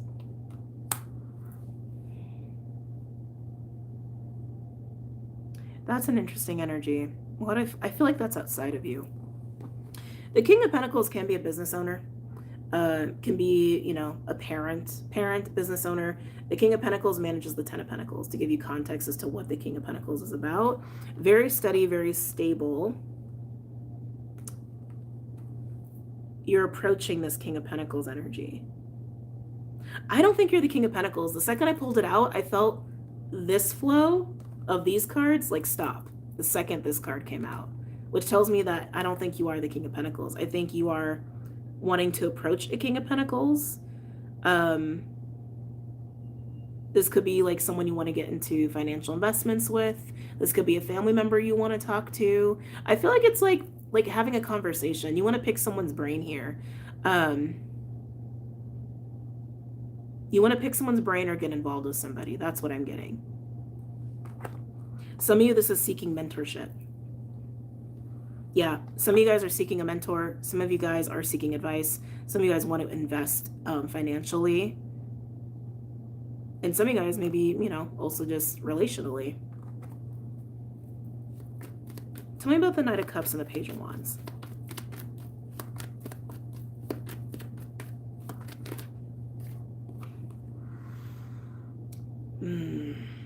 Five of Cups. Sag, I don't think you can hold yourself back from doing this. I think this is a leap you just need to take, because with the Page of Wands and the Knight of Cups clarified by the 5, that tells me doing this is actually going to help dissipate the 5. Like, the 5 of Cups is almost part of the driving force here, which I feel like is only here because you haven't done this.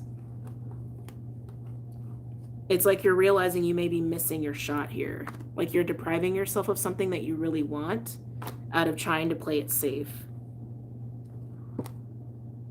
Tell me more about this King of Pentacles. Who's this King of Pentacles to Sagittarius? Who's this King of Pentacles to Sagittarius? Oh, a straight shooter, not a swords. Okay, interesting. So, Sag, whoever this is, like, this is someone who's very direct, okay? I would say very masculine. With the King of Pentacles and the Knight of Swords here, this is like hardcore Gemini energy. Taurus is technically feminine, but it is a king. Yeah, very, very direct communicator, someone who really knows themselves, knows the in and outs of something. I'm getting like a master of sorts. So if you're seeking a mentorship, I feel like this is someone who has a really in-depth understanding of what they do or what they're about or how they earn their money. Like they're very, very good at it. They're very good at it. And they're very blunt. They're very honest. Which, as a Sag, you may appreciate that. This is someone you know you can speak to. This is someone you know you can have an open dialogue with. There's no closed doors, whoever this is. Tell me about the King of Pentacles and the Knight of Swords for who this is to Sagittarius. This person may be a little serious at times. I am getting that. They may be a little serious. Swords and the King of Pentacles. I think that's just one side to them, though. Ooh. The World. Sorry, you know, I gotta... because of YouTube. The World coming in on their side. This is someone you probably do know through digital means like social media, or you communicate a lot through the phone, through social media, etc. They can have a social media presence even. Some of you, this is someone who is from a very different background than you. Just got Germany. Something about Germany. Belgium. Belgium's coming through. Doesn't have to be. It's just these are, you know, something I'm picking up on in the field. What's your goal with them, Sag? What's Sagittarius's goal with the King of Pentacles?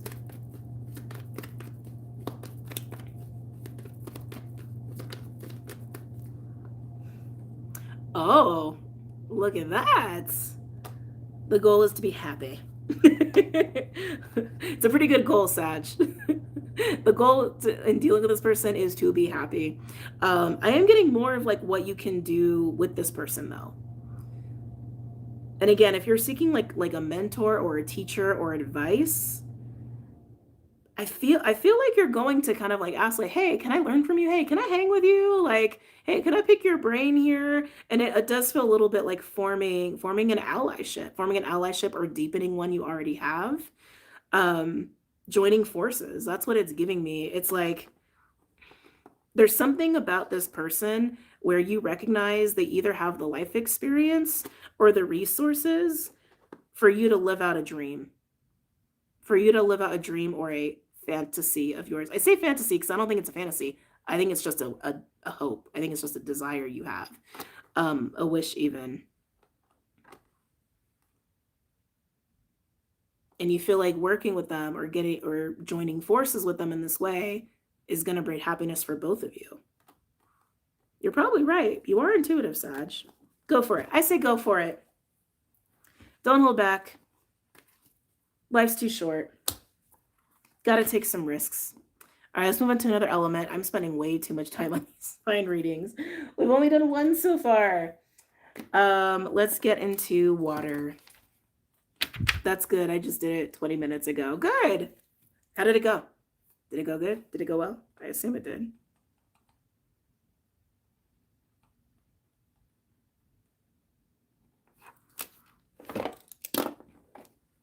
Okay.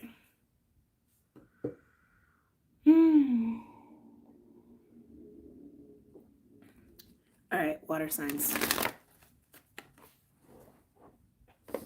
Probably shouldn't have sat on the floor for this. Sometimes I forget how long the videos are. Okay. Water signs. I don't know yet. Oh, okay. Okay.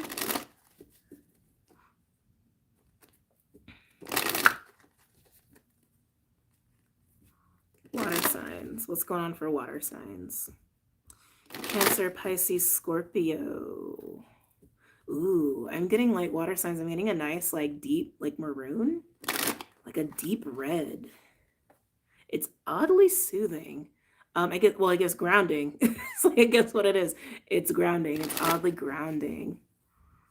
We love and appreciate long videos. Oh, I know you do. I know you do. My chiropractor said I'm not allowed to paint on the floor anymore in my late 40s. I love being on the floor. I don't know, there's something about it that just makes me happy. Probably very grounding. But yeah, it's like definitely not good for my back. And my hips are definitely not happy about it either. Okay. Water signs.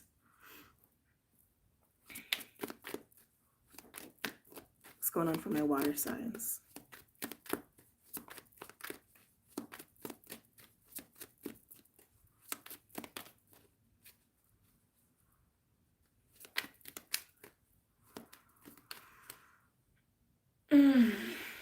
Water signs.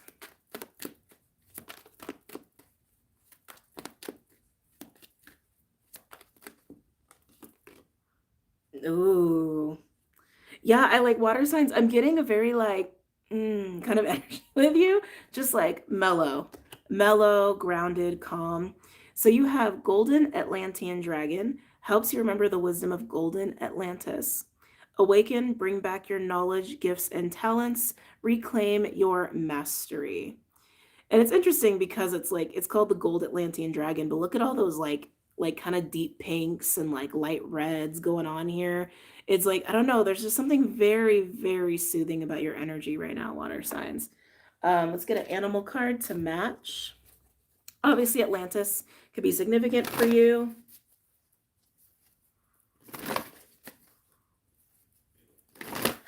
I just feel you calm and rooted and grounded.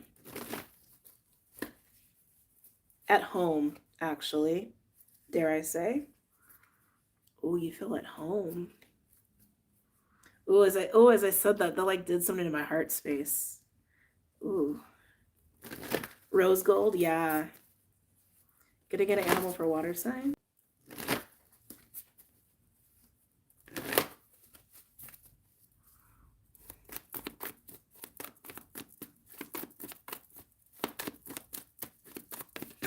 Ooh. Okay. You got two. I was about to say they're both really ugly birds. Vulture spirit. Nothing is wasted. And turkey spirit, give with grace and gratitude. Vulture spirit is kind of like death magic, where everything gets transmuted, or things that are dead get eaten away. Kind of a vibe. Yeah, okay, all right. Interesting. Sixes could be significant for you, 63 and 61. It's also a 9 and a 7. Water signs, something is shifting very easefully with you. Very, very easefully. I don't even think you're needing to do anything. I think you're just acknowledging. It's almost like you're just observing, yeah, the death and like recycling of something, I want to say. Because turkey spirit, I just feel this, I feel this very zen acceptance with you. Like, yep, that feels right. Yeah, that's how that's supposed to be. Yeah, that's just, yeah. Nope, that's for the better. Like that's the vibe I'm getting with you. Like optimistic, peaceful, very accepting about some changes that are happening for you. And again, vulture, very indicative of that change here. But even the Golden Atlantean card, it's like this is speaking to owning remembrance, owning that like you're moving into an awareness of something and embracing that.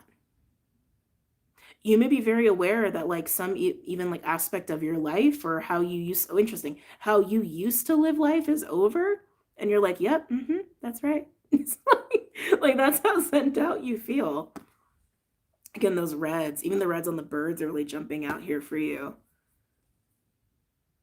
Some of you could be acknowledging that a really hard time of your life is over. We were kind of talking about that on Patreon earlier this morning about going from the red path to the pink path. Some of you guys may have resonated with that message that came out a little while ago.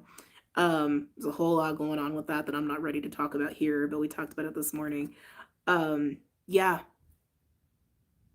you are so at peace about it. You're so accepting of it. I feel like it's almost a change or transition or a death you've been waiting for a long time. I don't think I want to use the Fade deck with you guys as an anchoring card. Let's just do straight tarot. Let's just do straight tarot moving forward. All right, Cancer.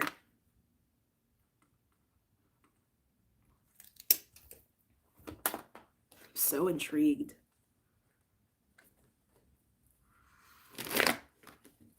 Cancer, what's going on for Cancers?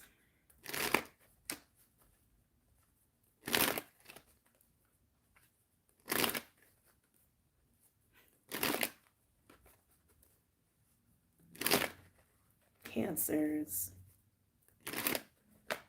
Yeah, it's so interesting. It's like you're acknowledging like something is definitely over. A hard cycle for some of you. Some of you, it's a way that you have like been living. Something it could be something, obligation you've been really tied into, but I feel like it's like naturally falling away, which tells me you don't really have to do anything for it to fall away. It's just happening. It's again, just very natural. And some of you, this is coinciding with a new outlook. And it's just giving you a lot of peace. Cancers. Any messages or insights for Cancers? Let's see here. Yeah. It's kind of the epitome of balance, harmony, and peace, right? Justice. Things are right. Things are as they should be in your world, Cancer. Okay. Or they're recently getting righted, I want to say. They're recently coming into balance in your world. I'm hearing the word personal. Personal. This is a personal justice for you, Cancer. This is a personal justice for you. They're showing me the cotton plant. So like we go do a deep dive on that, but they're literally showing me the cotton plant, like the way it looks on the actual like plant itself before you pick it. You could be in the South, or you could be in a place where cotton grows. Could be tied to ancestral stuff, maybe for some of you, but you're experiencing a personal justice.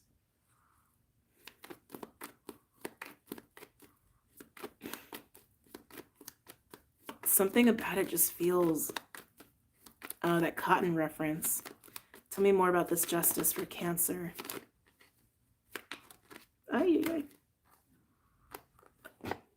Peaceful. It's like so peaceful with the Four of Swords here. Four of Swords is recovery. It's rest. It could be sleeping. It's like, I'm just getting peaceful with you. And again, personal is also a card that comes out when we are really isolated or we're taking a lot of space for ourselves. Again, this is for you and only for you. And it's a kind of peace and justice that is like, it's felt. Like there may not be like physical, tangible proof, but it's felt. It's felt in your being here. Okay.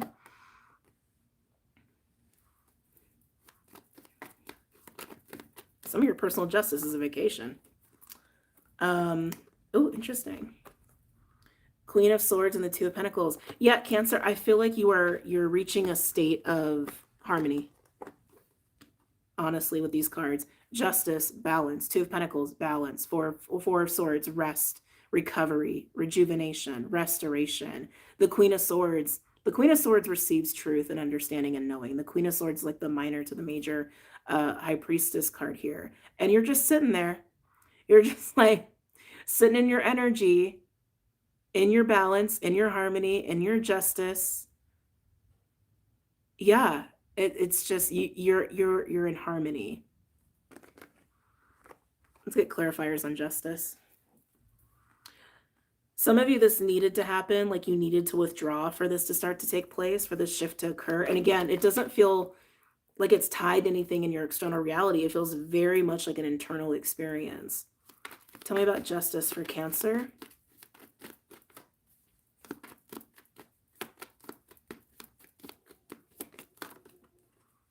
Wow. Oh, these cards cannot stay in my hands today. 5 of Wands and the 6 of Wands. I really want to say you pulled yourself out of something or away from something. And for some of you, it was definitely a group of people. That 5 of Wands, that's conflict. That's like, that's fighting, that's tension. Could even be internal conflict. Could even be that maybe you were like really dealing with some shadow stuff and you're done with that now. Like you've risen above the 5. You've risen above chaos. You've risen above conflict. Some of you have learned how to protect your energy. You've learned how to protect your peace. One more on justice. And you're done. You're done with that 5 of Wands, that's for sure. Let's see. And then we have the 2 of Swords. Why is the 2 of Swords here? It's a lot of Libra energy. The Queen of Pentacles. That feels like your energy. Tell me about the 2 of Swords and the Queen of Pentacles. Protecting your peace and then what that means for your material stability. Interesting. And then, yeah, 7 of Wands. Again, I see you just protecting yourself. So while you have learned to like quite literally protect your peace and your balance away from the 5 of Wands, we'll get clarity on the 5 of Wands and see if that's tied to anything specific. While you're doing this, you're also questioning like how to do that with your material stability and security. You've protected your peace. How do you protect your material security? Some of you, whatever you were involved in the 5 of Wands or whatever this 5 of Wands represents for you, may have made you feel like your material security was under threat in some way or made you overly fixated on it. I'm wanting to say made you more active than you needed to be, made you like exert more energy and more stress than you've needed to for your own stability. So like now that you've protected your peace, now you can recalibrate, right? Now you're like, all right, let me get focused on this now. Now that I've like done this, let me get focused on that. Yeah, this feels disruptive. This almost feels like it was just like throwing you off kilter in a lot of ways. What's this 5 of Wands about? What's this 5 of Wands about for Cancer? Oh, geez. Death. Okay. Yeah, wow. And the 7 of Swords. It's kind of reminding me of Chiron. Hold on, I'm running out of space over here. It's reminding me of Chiron. So some of you, getting quite a few things here. Jupiter in Cancer was square Chiron for an extended period of time, for months, and we finally moved out of that square. We're not going to feel it again until like late spring, early summer, or something like that. And I'm feeling a twinge of that here. Having that square, and again, if you have prominent Cancer, you may still have some square Chiron energy because Chiron's in Aries, right? But anyway, I digress. That was bringing up shadows. That was bringing up the past. That was bringing up things that we find personally restrictive and challenging that kind of get in our own way, right? And I see that here with the 7 of Swords, 5 of Wands, and the Death card. Like the source of this 5 of Wands, I feel resistance to change, but needing to change. Like, how do I want to? It's not the best way to say that. Hold on, let me find my words here.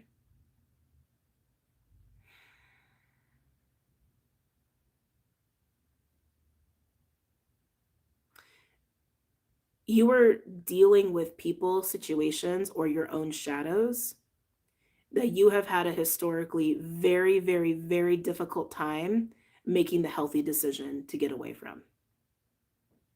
There we go. Yeah, I don't know if you just heard that knock. Yeah, that you've had a historically very challenging time making the right decision, the healthy decision to not perpetuate the cycle of the 5 of Wands.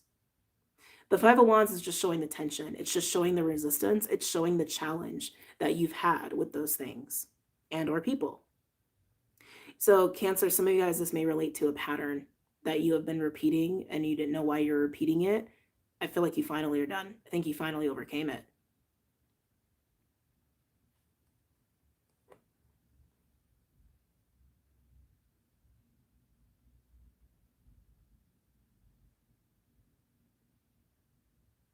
This forced you to learn to protect your peace. So these are patterns that kept you out of peace. You didn't know how to get out of or away from. And you figured it out. You figured it out, and now you're just focusing on yourself. Very nice. Okay. Moving on to Scorpio.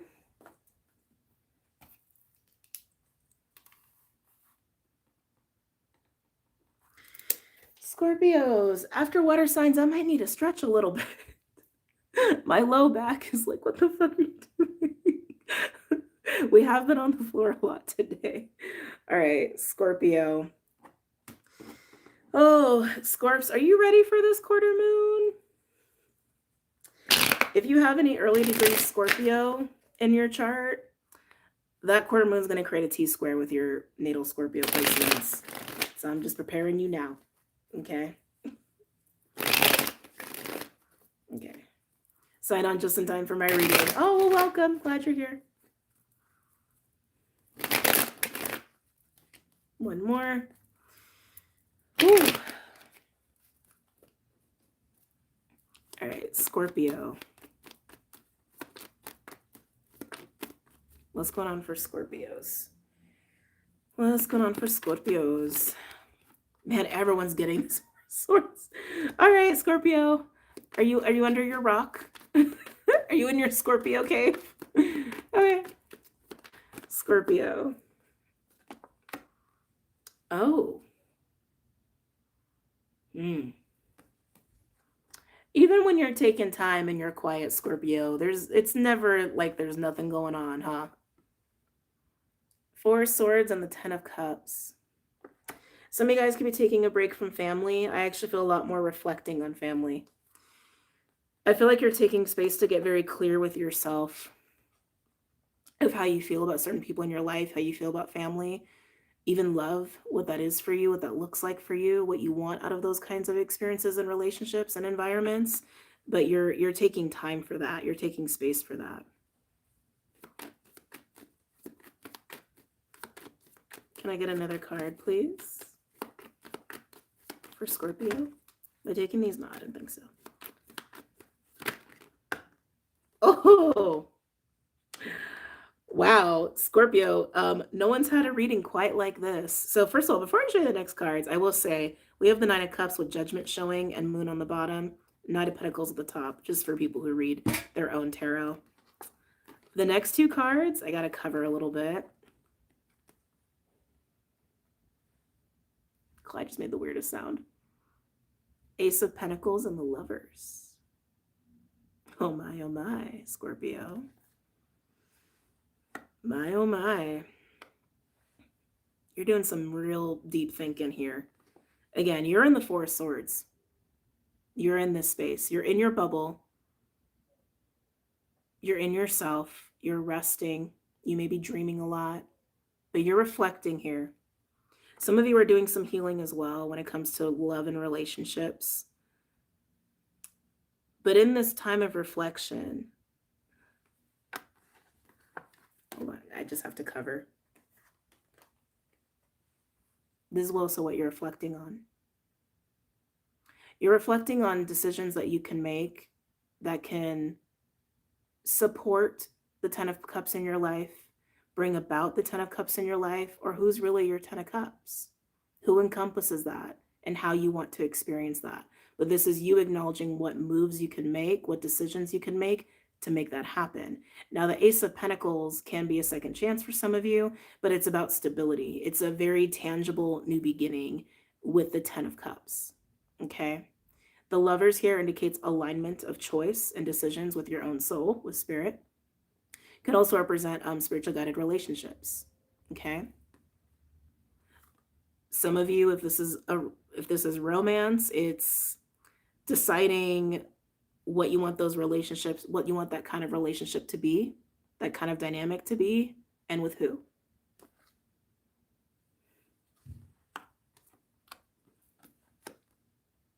But I really want to say it's overall happiness with the people in your life, Scorpio. Let's look at the Ace of Pentacles. Well, we knew that. Two of Wands, making some decisions, making some moves. Actually, let's look at you in the Four of Swords for a minute. Let's take a look at what's going on in your bubble here. Oh, excuse me. I just heard right outside your door. I don't know what's right outside your door, But right outside your door, Scorpio. Tell me about the Four of Swords. Oh, ooh, yeah, Five of Wands. I feel like you're just being honest with yourself here, Scorpio, in your bubble about what's ideal for you. And this may be your growth edges. This may be your version of your glass. Maybe needing to have a new perspective or a new vision even of relationships in your life. Tell me about Four of Swords and the Five of Wands. Oh, Scorpio, man. Five of Wands and the Eight of Swords. Yeah, you are. You're definitely going to battle here with some beliefs you have around relationships and what they look like, what's best for you, what's not best for you, who's involved in all that and who's not. It's interesting too with the Eight of Swords because Eight of Swords is like limited thinking or even fears.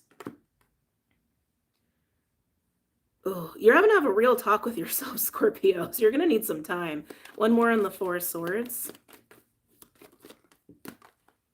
King of Wands.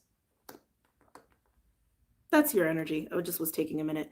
You're coming through as the King of Wands here, Scorpio. Leo energy, but also how you're going to take initiative in this aspect of your life. How are you going to take initiative with your relationships?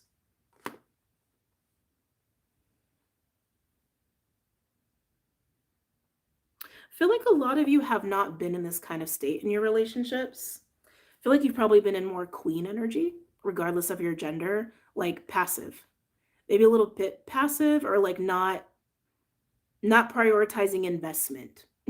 I'll put it that way. Yeah, I don't think you've prioritized exerting energy in relationships necessarily, and I think that's what's changing here. And maybe bringing up, oh, I'm gonna lost stuff with you, Scorpio. Maybe bringing up a lot of stuff from the past because, like, I feel like you're afraid to go there. Like, you're almost afraid to get into the King of Wands energy in your relationships. Like, you're really resistant to that idea. Tell me about the Eight of Swords for Scorpio.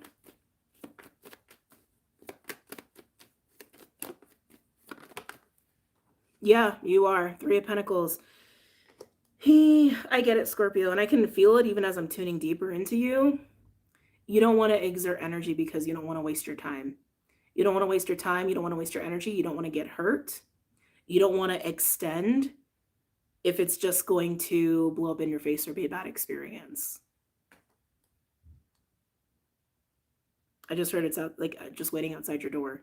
Maybe you got a package or something. So again, Scorpio, this is all about reevaluating the Ten of Cups for you and relationships, your role in it, what you can do, decisions you can make, pivots you can make. Lovers also indicative of that, but also potentially a spiritual guided relationship. So let's look at the Lovers. Let's look at the Lovers for you.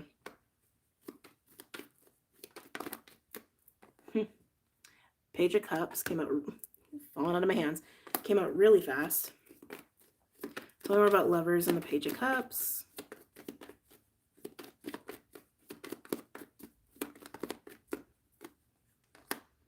Oh. And the Five of Pentacles.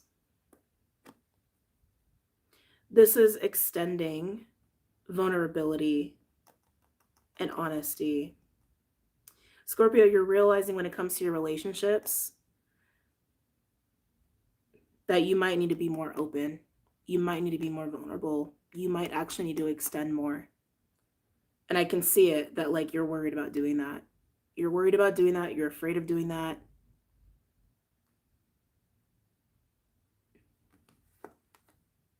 For the Ten of Cups, it's kind of required. You know that. I know you know that. Nine of Cups at the top as well. Can I get one on the Ten of Cups and then we'll move on to Pisces? Six of Swords with the Ten of Cups. Is that the Magician? Oh no, Three of Wands. Ooh. All right, Scorpio.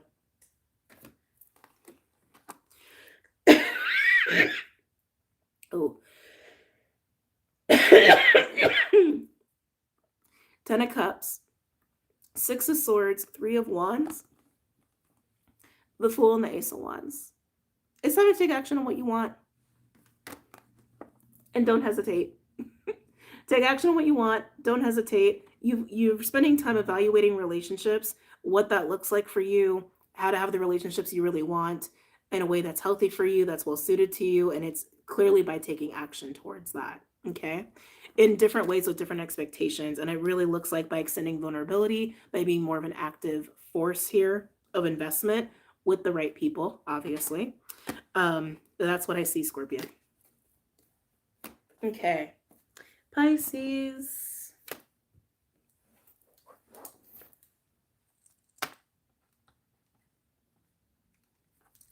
Okay. Just got back. Where are we? We're on Scorpio. Not Scorpio, Pisces. We just finished Scorpio.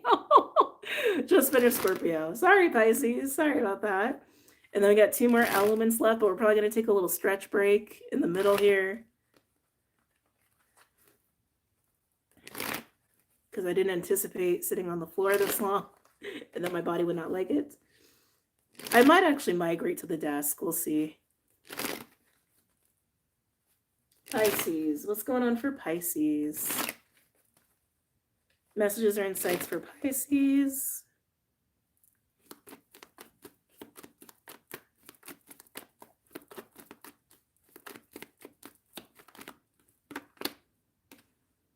Nine of Cups. Coming out for everybody. But that is your court card, Pisces. Ooh. And the 10 of Wands. Are you done giving to a situation, Pisces? You done showing up? Tell me about the 10 of Wands. Oh, shit. Death and the 10 of Wands, Pisces. Scorpio, Sag energy right there.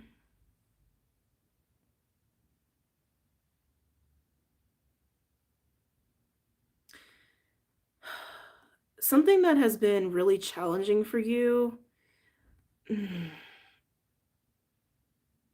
It is over, it is shifting, but I really want to say it's by not giving anymore. Interesting, which is very different than what the message of Scorpio had. I feel like you showing was the Knight of Cups, like that is your energy, but this is also part of what's changing. How you have shown up has been actually not so great for you. Has actually been a little too much for you. And 10 of Wands and the death, 10 of Wands and death are implying that you are changing that. I want to say you, like, the way you've shown up has been like too generous, too giving, or too open. Too exhausting even. I feel like it's time for you to receive, Pisces. I feel like it's time for people to come to you, I want to say.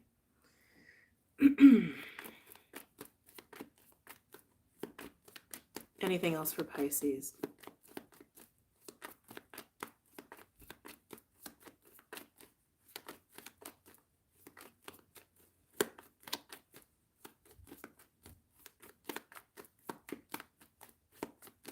Green is probably a power color for you right now. Spirits are acting up. I heard a knock at the door. There is a spirit here at this place that every once in a while just likes to knock on the front door. It's the most bizarre thing I've ever not ever experienced, but it's bizarre, and it's always like 5 or 6 knocks. It's like so interesting. Anyway, Pisces.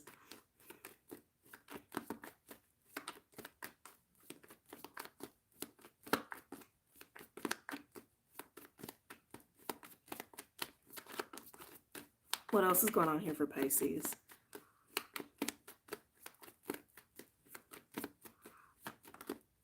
Wow.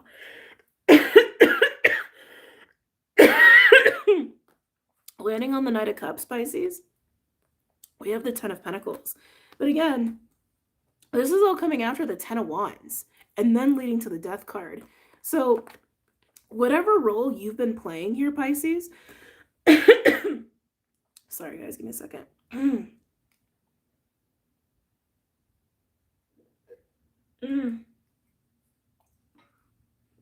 Whatever role you've been playing, Pisces, in the 10 of Pentacles, wait, 20 inches of snow or more, what the fuck? Oh my god, that's a lot. It's a lot of snow.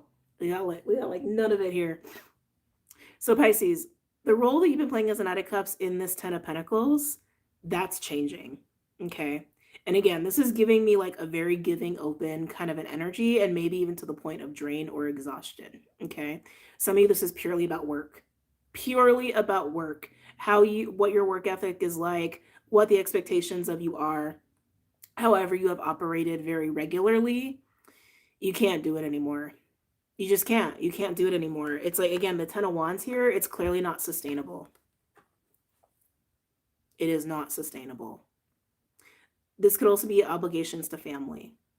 Maybe you show up for your family a lot. Maybe you show up for people you live with a lot. But again, Ten of Pentacles is like, that's like a business. That's like a long-standing legacy in terms of family or money or finances or health or what have you. But I feel like it's the way you cater to others very specifically. Not sustainable. Okay. So changing with the Death card. We love that. What's coming after the change? Or even with the change for Pisces. Pisces, for some of you, especially if it's work related, I am feeling a little bit like unsung hero. Like I feel like you probably put out a lot of fires when it comes to your work. And again, maybe even your family. But I don't think you get recognized for it. I think you're just expected to do it. What comes after death for Pisces?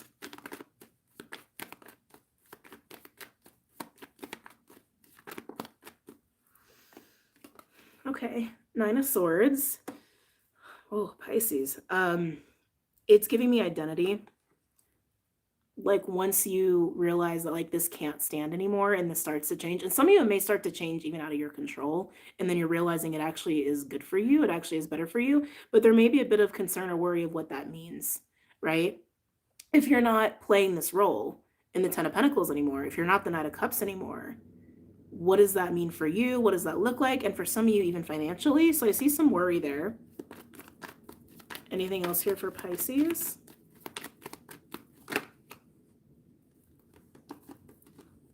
Okay, you're going to be fine. You're totally going to be fine. Four of Wands, the Two of Pentacles, and the Wheel of Fortune. How do I walk into better pastures with the Four of Wands as the wheel turns? Like, how do I do that? What's the best way to do that? I see you doing that, all right? So even if you have a moment where things are a little uncertain here, Pisces, I think they're going to get certain very quickly, okay, with the Four of Wands, the Two of Pentacles, and the Wheel of Fortune. Two of Pentacles is finding balance and making decisions. The Wheel of Fortune is literally the turning of the wheel of time. It's Jupiter, it's luck, it's fate.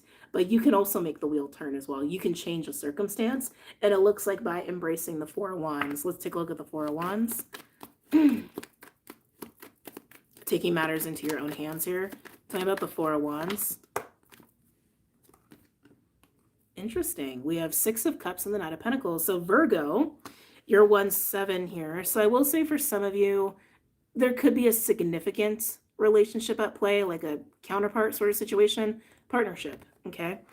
But the Six of Pentacles, not Six of Pentacles, sorry. Six of Cups and the Knight of Pentacles. I'm doing that a lot today. Six of Cups can be like a familiar energy, nostalgia, soul to soul energy. Excuse me. The Knight of Pentacles is trustworthy. That's the knight that you trust. That's the knight that shows up. That's the knight that's predictable.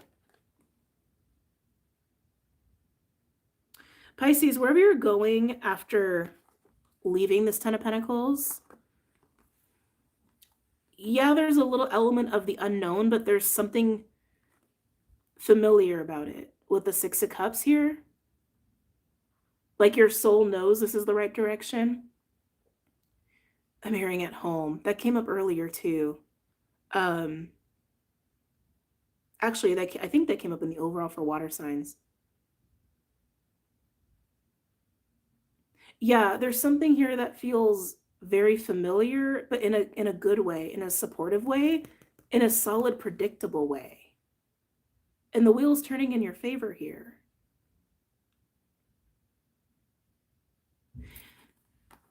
You might have fit this role really well, Pisces. I mean, Knight of Cups, that is you.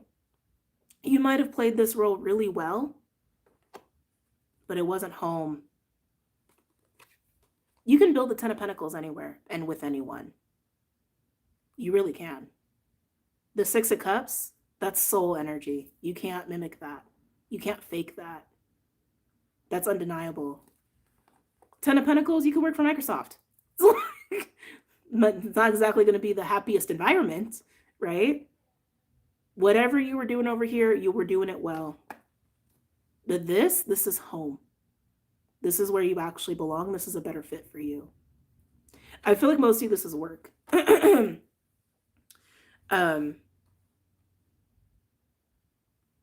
Yeah.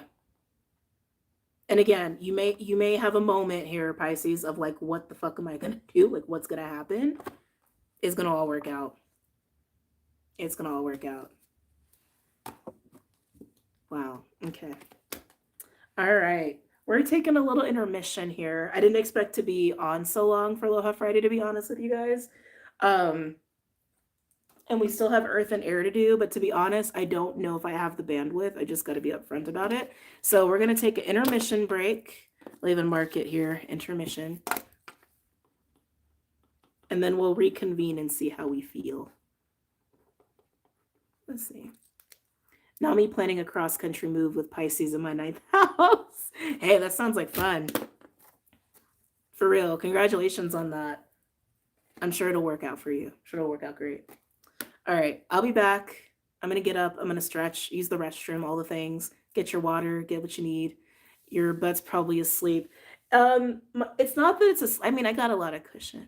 I'm a curvy girl. It's more my hips. It's more my hips, and my low back is like, they're super mad at me right now. Yeah, so I'm going to get up. I'm a mosey. And I'll see y'all in a second.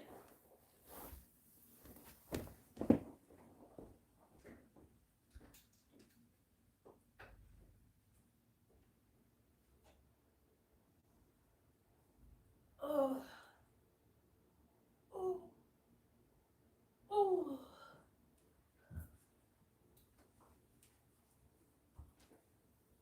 Oh.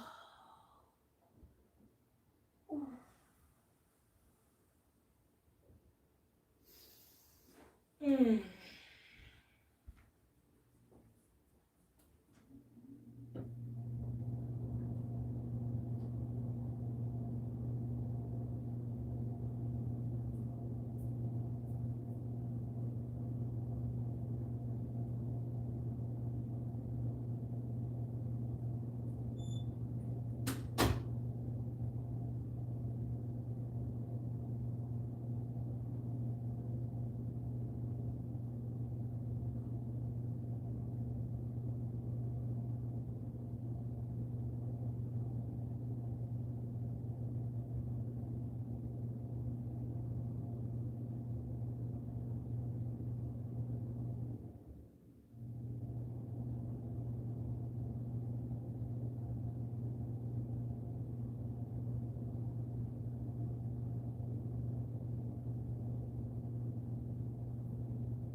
Oh, sorry to wake you, buddy. Okay. Oh, cute marble top stacks. Oh, oh, the ones behind me. You know, there's you know, with Google Chrome where you can do like the lookup reverse with a photo. So you can actually download that, like just that feature. And someone showed me this, like, I think it was just a year ago, actually. So you can like take a photo on your phone and then just put it like in the little thing, and then it'll reverse look it up by the image. So you could do that. You could try to do that. Uh, they're at Bed Bath and Beyond, but I could be tripping. Thanks, I'll check their websites. Yeah, totally. Really tapped on energy too, so I wouldn't even be upset if I don't see my sign reading. I know how it is. Yeah, I think because I was just, you know, having fun with you guys. I was just, you know, I was just in it. And then I'm like, oh shit, like, there's a lot on my list today and it's almost 5 o'clock. I do kind of feel bad about like not being able to do all the sign readings for like earth and air, but I just, yeah, I don't think I have it in me. I'll still do earth and I'll still do air, but we'll do a deeper reading for both of them. I know you guys understand. I'm probably going to change that format, to be honest with you. Like the way that I've done like all sign readings, just to make it more energetically efficient for me and not so draining. I've also had kind of a long week. I think that's also part of it. This week has been insane, I think, for everybody. I think even just the awareness of what's going on in the world, like all of us being aware of that, also kind of takes our energy. But I've also been super busy. Like, I really haven't had much downtime at all this week. In good ways and not so great ways either. But, you know, life is just how it's supposed to be. Yeah, I wish I could send you guys pics. My cat Jinx is stealing the spotlight right now. Oh, we love our fur babies. Clyde's cute most of the time. He's been a little moody lately. But yeah, let's do Earth. Let's get into Earth, and we'll just do the format for Earth and Air different. 33. Okay. All right, Earth signs. You're definitely still getting a dragon card and an animal card. But we're only going to use a couple more oracle decks here. It'll be exactly what we need. Exactly. I know y'all get it. I know y'all with me. Earth signs. I also started later in the day because I had an appointment earlier today. Anyway, all kinds of things. Life. Earth. Can I get a dragon card for the Earth signs? For Taurus, Virgo, Capricorn.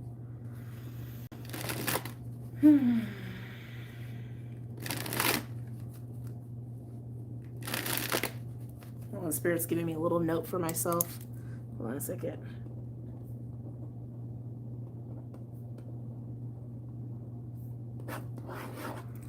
Oh, that's gonna be interesting. Okay. Earth signs.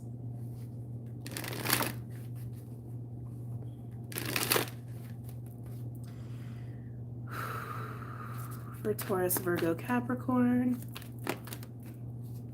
For Taurus, Virgo, Capricorn. Can I get a dragon for the Earth signs for Taurus, Virgo, Capricorn? You guys got 2. Ooh. Alpha dragon. Harness the divine masculine power of creation. Destroy the old, that destruction theme coming up again. Visualize your dream, Aquarius. Help to manifest a new world. Earth signs, you taking the helm of some things here. That's really what it's feeling like. Ooh, and then we have air and fire dragon. That one looks intense. Just look at that one for a minute. I don't think I've ever seen this card. I mean, obviously it's been in the deck, but like, I don't think I've ever pulled it. Air and fire dragon. Have we done air signs yet? No, we haven't. Expands your creative energies, harness your creativity, excitement, and enthusiasm, communicate your passion. Okay. So Earth signs. I see a lot of what we've been speaking about for the collective energies here, which, you know, you do have Taurus, you also have Virgo, the South Node. We are officially done with Capricorn season, although Juno's still in Capricorn and she's going to be doing some stuff with Jupiter for quite some time. Not important for this video, but I feel like in these two cards alone, owning your own authority, rising your own authority, your own Emperor energy, destroying what needs destroying, and then rising with that creative energy. That's what I see there. And that's cool. It's like you're getting into your authority, your masculine energy, right? And you're looking around and you're like, ooh, I see so much shit that needs to go. It's like, that's kind of how it feels. Like, oh, I need space for what I want. I know how to make that happen. Destroy what you need to destroy, make space that you need to make, and then fill that space up with creative energy. Some of you guys, there's a lot of sexual energy here, and I will just, you know, I'm just being upfront about that. So there could be, sexual energy can be used for creativity. It's not just like sex, right? But obviously you could be enjoying that with another human being, and if you are, yummy, yay, let's enjoy that.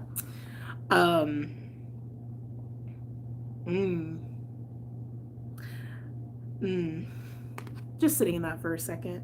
Really powerful. Really, really powerful, earth signs. Let's get an animal card for you guys.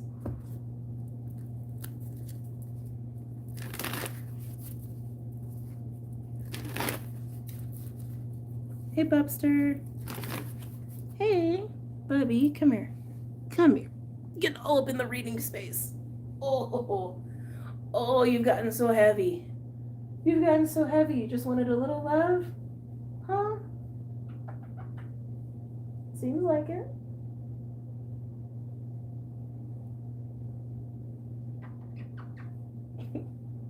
Wow, he's like, nope, I want to stay here. Okay. Probably not for too much longer. He just wanted a little attention, guys. He'll be done in just a second, I'm sure. Hey, he's already pulling away from me. You done? You done? Okay. All right, go for it. But not in the reading space. No, not. Hold on. Holy shit, that's a big cat. He is, he's huge. He's a big cat. Hey, Clyde, look, your pillow. You want to go to your pillow? There you go. No? No, he demands the notebook, of course. All right, he's going to be a little restless. I'm just telling you guys right now. He's trying to make a toy out of my clipboard right now. All right, earth signs. What's going on for the earth signs? For Taurus, Virgo, Capricorn.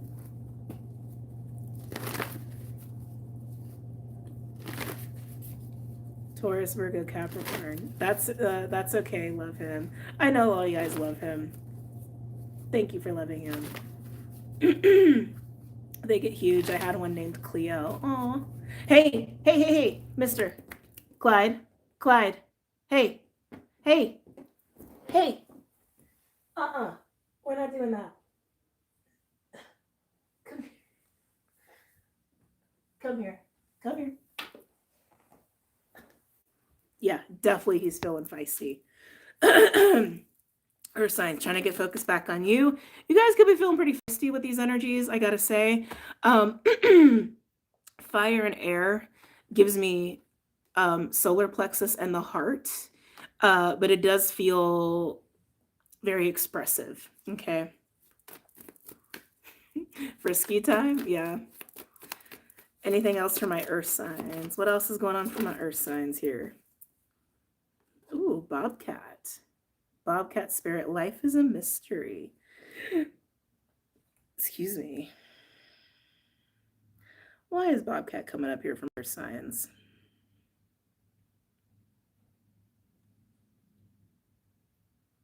I'm not really feeling the mystery of the Bobcat, to be honest with you.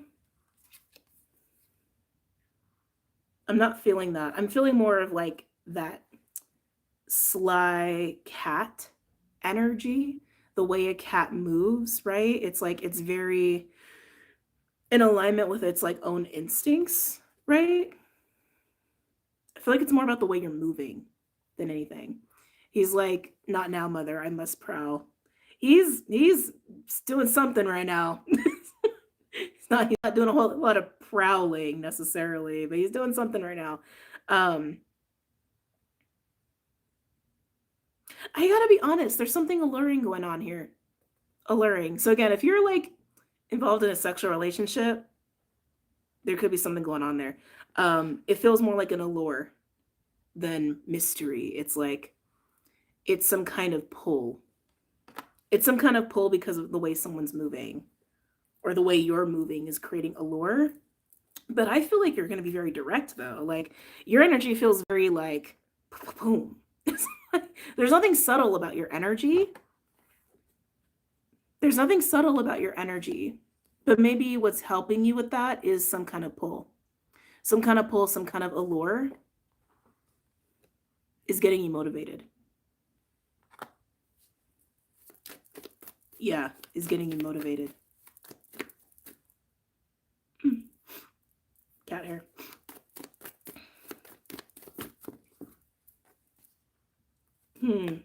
There's a lot about pacing here, Earth signs. We have turtle spirit. Slow and steady wins the race. Turtle is also an animal medicine of elders or even wisdom and maturity. So the dragons are very clear, very direct. Your energy is very clear, very direct. Again, not subtle. You feel something, you want it, you want to make space for it, and you're making it happen by being in your masculine energy, by being in your authority. Very clear. These two are very feminine. These two are very feminine energies. Like cat is very feminine-esque. Turtle's also very much that like feminine elder wisdom. And both of these are speaking to movement. Like being pulled in a certain direction, but also like moving a certain way. It's very interesting. Can I get another for earth signs? If you are dealing with another person, obviously one of you could be very like feminine and the other could be very masculine.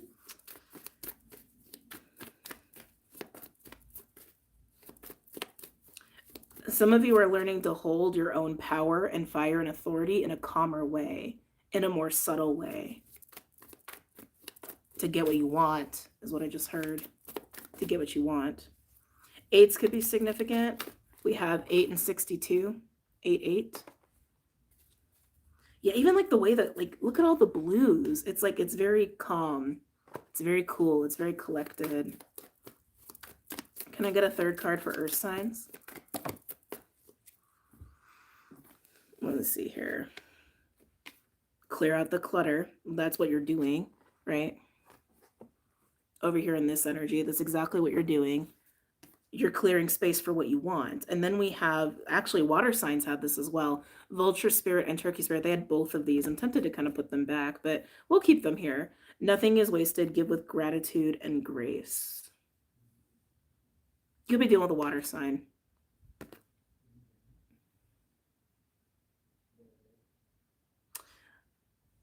Both of these, I keep getting that similar energy over here of making space. Making space for what you want. It just keeps coming back over and over and over again. Okay. I want one more on this bobcat and turtle, though. There's something interesting there. Can I get one more on bobcat and turtle for earth signs? More blue. Electric eel. Bring your ideas to life. So earth signs, for most of you, this is feeling like all your own energy. For most of you, it's almost like you're feeling this little nudge or this little inkling of like what you're wanting. You realize what you want and you're just going to make it happen. You're just going to literally make the space for what you want and then go for what you want. But going for what you want feels very expressive and it does feel like you're really empowered to do so and you're very serious about it. But these cards are also saying like to pace yourself, to almost like hold that authority, hold that fire, do what you're going to do, but do it methodically, do it in a paced manner. Don't like, you know, Rome wasn't built in a day kind of a thing. Pace yourself through it. Pace yourself through it because it's also going to make it more enjoyable. It's going to make the ride more enjoyable. But if you are going for something that requires some sort of like putting in the foundation, so to speak, putting in the bare bones, it's also going to make it more sustainable, more long lasting. It's going to make it more stable in the long run. Okay. Even if it is a relationship, like if it's a relationship, build the bones right. no matter how much passion you might have for somebody, right? Or no matter how many moves you're making in the background to like make space for someone in your life, put the bones in right. Don't come in like a bull in a china shop. Just pace yourself. Okay. For my earth signs, let's go with animal spirit. Animals on animals, why not? Clyde seems better than a few months ago, so glad to see the feisty. True, if he's feisty, he's probably feeling pretty good. He's mostly good. He still has his health things, you know. I actually need to give him his inhaler today. His asthma was kicking up this morning. He still has asthma. He still has like tummy issues, really bad arthritis, but he's okay. Oh, buddy. He's giving me the most like bizarre death stare. Oh, all right. But yeah, thank you for saying that. All right, earth signs.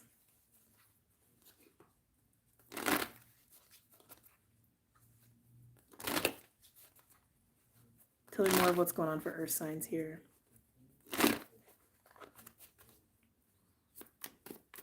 Trees could be significant. There could be a certain tree that like sticks out to you or that you visit a lot. Tree of life could have a lot of meaning for you.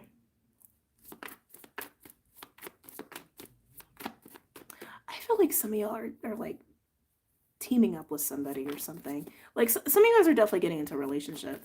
Others of you I feel like are like, yeah, I really want to say you're teaming up with someone in some fashion. Doesn't have to be work related or anything. I'm getting this like a tag team. I'm getting the term tag team. Do you ever give him CBD? I used to, but his stomach can't handle it anymore. So his whole stomach thing is like it's a weird issue. They haven't even been able to confirm for me exactly what it is. From all of the testing, they wanted to do basically explorative surgery to confirm it, and I'm like, I'm not doing that. He's like, at that time he was 13. He's going to be 14 in a couple months. We're not doing that to a cat that age. Most likely it's cancer. If it's not cancer, it's IBD. But basically, the test that we did a year ago, his lymph nodes were highly inflamed and inflamed and affected. And all of his intestines and his spleen were highly inflamed. And they said it's either IBD or cancer, but IBD in cats often leads to cancer, is how they said it. So he's been on a special diet for a long time now, and the diet has helped a lot. But yeah, he can't take the CBD anymore because of the oils that they infuse. Like, he can't have a lot of oils in his diet right now. Or ever again, really. So, yeah. Oh, that face. That little face. Sorry, our signs. I'm trying to focus.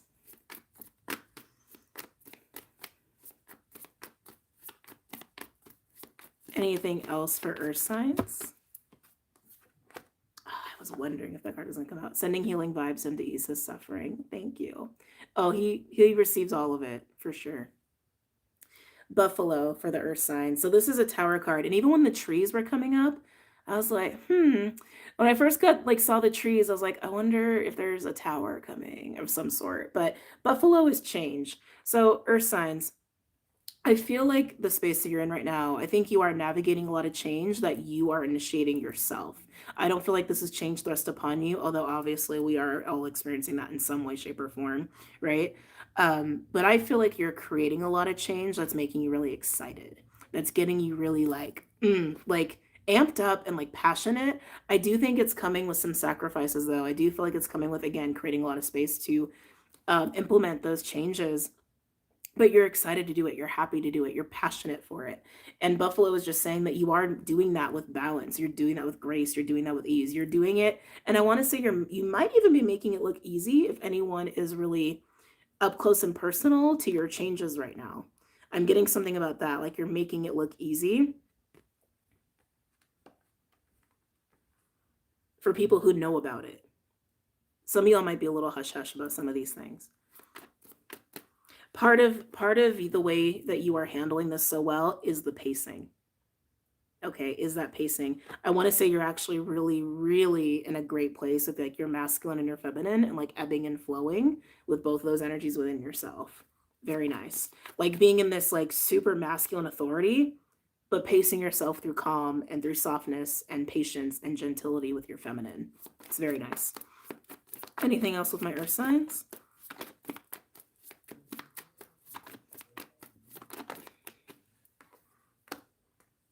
Ooh. Earth signs. Okay. We have the oyster and the cosmic egg. So yeah, I was getting a little bit of a hush-hush vibe here. So some people might not be privy to everything that's going on, and you may even be keeping the full enchilada to yourself, so to speak. The full details of the changes you're making, what you're not doing anymore, what you are doing now, etc. Right? Because oyster can be a closed off energy, but can also be protective. I'm getting protective. Like you've got a little bit of a protective bubble around you right now, and I feel like you're creating that privacy in some ways.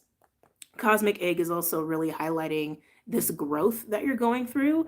Cosmic egg comes out when we're reaching like a climactic point of personal development, usually spiritual development or some sort of awakening. I feel like this development is just you being really balanced with yourself right now. Balanced again with your masculine and your feminine, and like you're making shit happen. You're doing it. Even if not everyone knows all the details, or even if like some people don't know what's going on, you are doing it. You know what's going on. That's all that matters. But yeah, some of you are feeling very protective of your experience right now. And your plans, dare I say. All right. Oh, and snake on the bottom, tapping into untapped potential, some of that Kundalini energy. Tell me about the buffalo. I want one more on the buffalo for earth signs. Yeah, there's a lot going on. We have B. So B can come in a few flavors. It can be rewards. It can be really hard work. It can be a card of community, right? I'm getting work. I'm getting effort. That's what I'm getting effort from you. Again, you're initiating towers. You're initiating changes. That's how this is feeling. If you don't resonate with that, that's okay. We have other signs, available for you to watch. Yeah, you're putting in the effort here. I keep getting you're making it look easy, or it's really private. Tell me about cosmic egg. Ooh, look at all the snakes. Look at all the snakes are signs. Snakes could be significant. We are about to end the year of the snake, just in the final weeks of it, actually. But Cobra with the cosmic egg. Yeah, earth signs. I feel like this has been something you've been learning to do, okay? Or you're coming to the tail end of a lesson. I do want to say lesson. Cobra is my Saturn card. It's the teacher, it's the student. Sometimes it's like pause, wait, right? Pace. Pace yourself. Some of you, the lesson has been around your pace.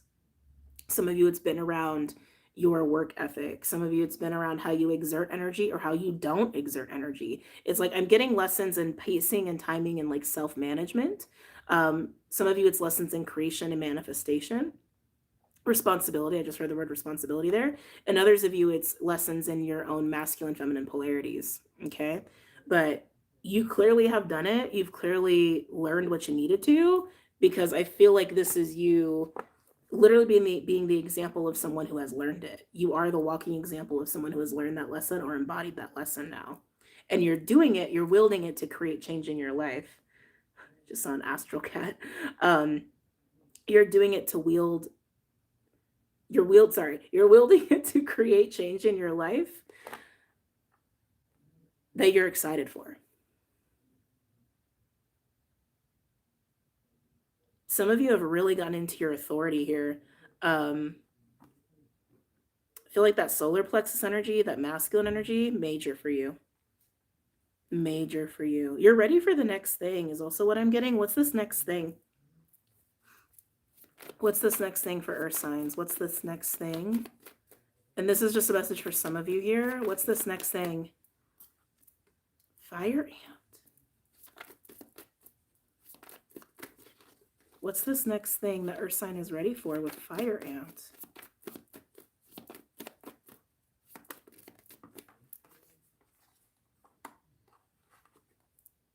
And dragonfly? Ooh, what do you got up on the horizon? Fire ant is an uncomfortable energy. Fire ant is like, it's described as high levels of discomfort and displeasure that creates anger, is how it's described in the book. But dragonfly is a shift in your perception, like third eye energy. I feel like what you are ready for,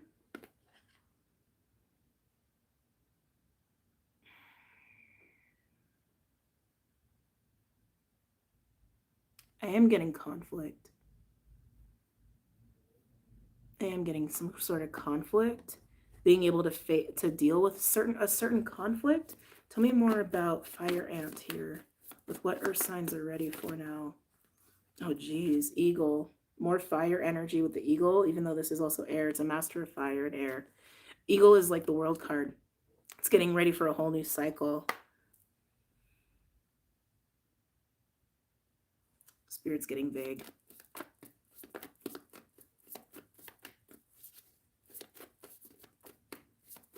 What is Earth sign ready for with this fire ant energy?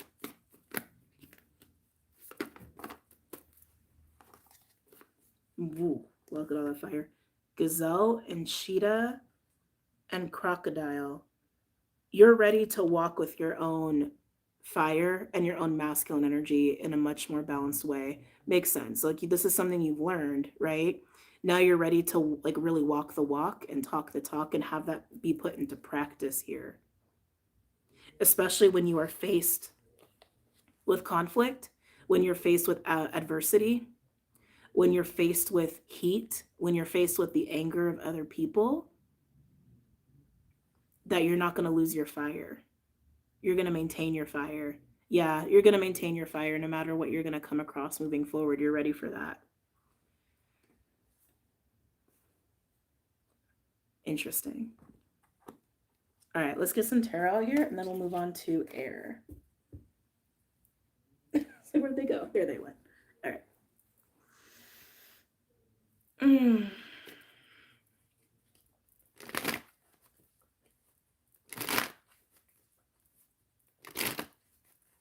Tell me more for Earth.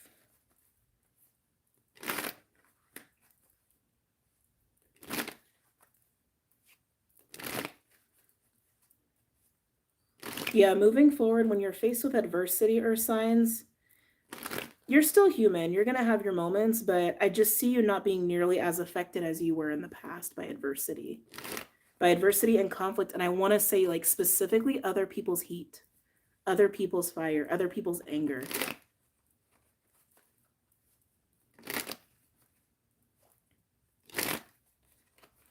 Actually, oh, thank you. Yeah, Earth signs, you may actually be, this may be increasing around you, actually.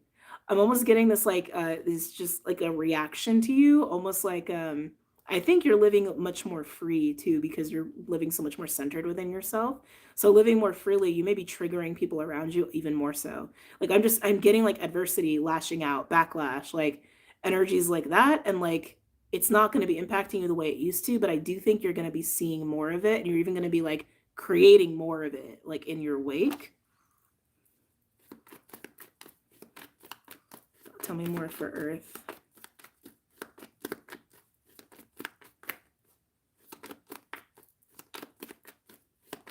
Where are we at time-wise? Oh shit, 3 hours?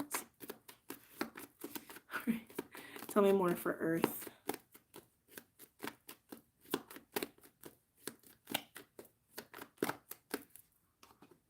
Death. All right. We kind of knew change was afoot. Tell me more for Earth. Ooh. Ooh. The Devil. Wow. Heavy on the Scorpio and the Cap. The Death and the Devil.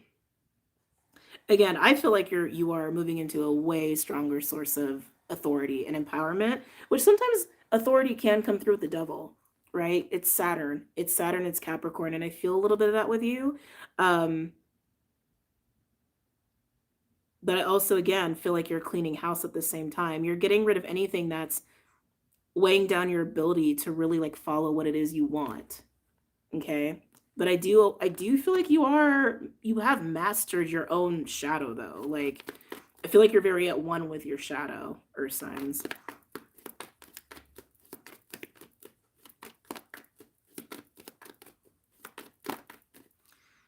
Then we have the Four of Pentacles. This devil energy. I'm gonna come back to the Four of Pentacles in a second. There's so much here referencing power. Four of Pentacles is a power card. Devil is a power card. Death, not necessarily. If anything, it's actually liberation from illusions of power. Oh yeah, I just gotta say it. I just gotta say it. Some of you, this devil energy that is here with the death card, again, like there's a major transmuting of some dense energies here, but also claiming of your own empowerment. I feel like when you are making space for what you want and going for what you want, getting deeper in your authority, I don't want to say it. It's like every inch of your authority that you're claiming, every inch of your authority where you're like, oh, that's mine, that's mine, that's mine, that's mine. I don't want to say it out loud, but Spirit's like nudging me.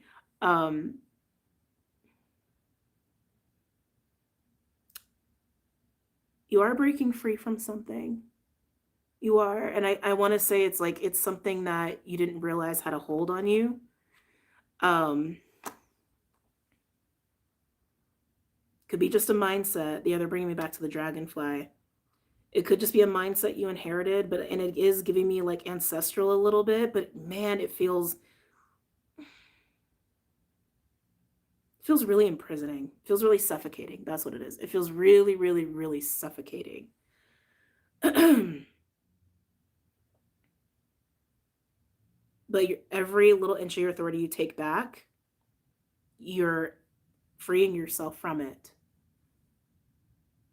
But I keep getting family. I can't shake it, earth signs. I keep getting family. Hold on, I just need a little water.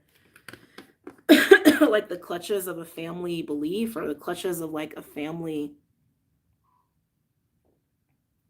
member,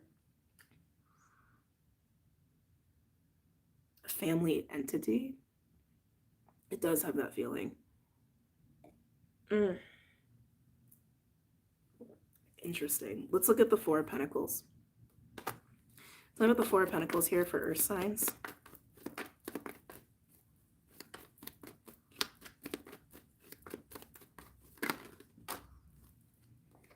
Two of Swords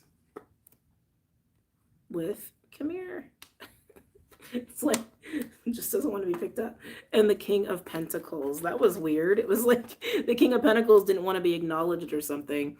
Four of Pentacles, Two of Swords, and the King of Pentacles. Excuse me. I keep getting that grip. I keep getting that grip. Even like the way I couldn't pick up the King of Pentacles was like really strange. Earth signs, the King of Pentacles is one of your cards. It is literally the King of Earth, the Master of Earth. You're embodied with that. You are, I want to say you're already embodied with that, even if you couldn't see it before. This, I think, yeah, for a lot of you, this like this family tie, this this relative, or even like a family entity, has been keeping you from seeing you really as the King of Pentacles. You already are this. I don't think you know that, or I don't think you knew that. I'm getting like a veil of some sort. Like there's like something that was like blocking your ability to see yourself properly. Tell me about this devil. Tell me about this devil.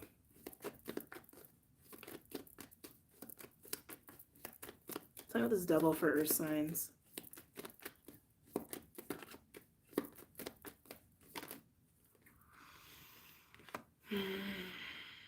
Six of Cups. Six of Cups is the past. It's also family patterns. It's also childhood. It's also nostalgia tied to the devil.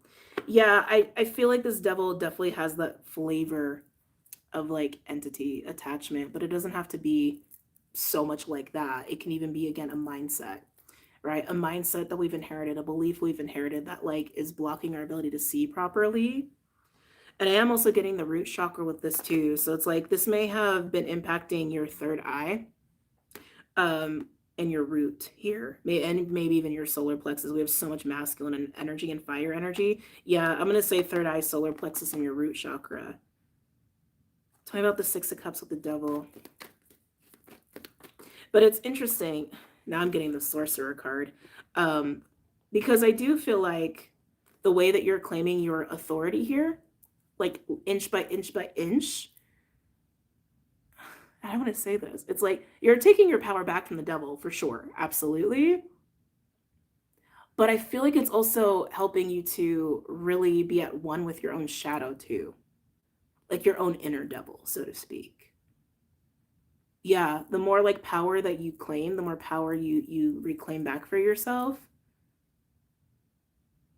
the more you're understanding your own devil in a way that empowers you, where you really know yourself. You're at one with yourself.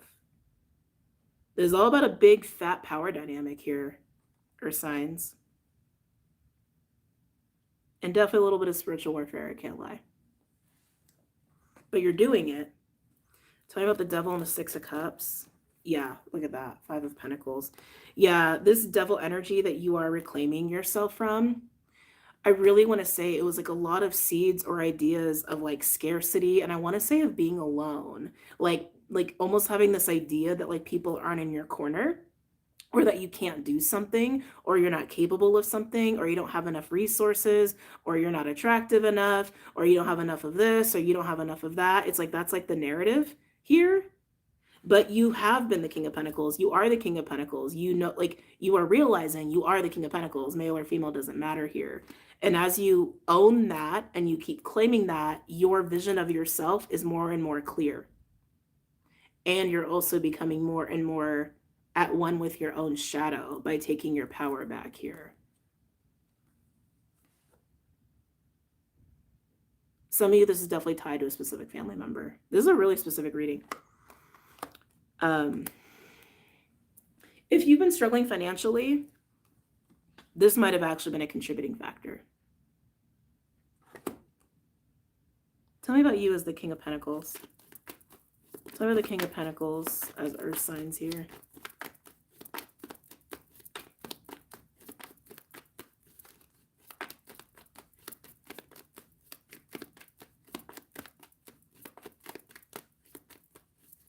Yeah, bleh. I just got an energy about this that just made me shiver a little bit. So maybe if this is tied to a specific family member, and I really want to say family member, they wanted you to think you were alone. Like that was part of the intention, motivation to control you, to disempower you, and make you think that you're alone. Or that no one's in your corner, or like you don't have support, or people aren't there for you. But that feeling though, like even if you took like an independent approach to life because of that, it would still be this running like narrative of like alone, not supported, alone, not supported, alone, not supported. And that could have definitely translated to struggling with your own confidence as well. Tell me about the King of Pentacles.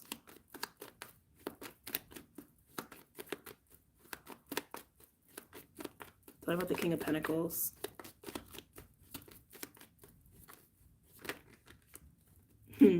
Yeah, look at you. We got the Fool.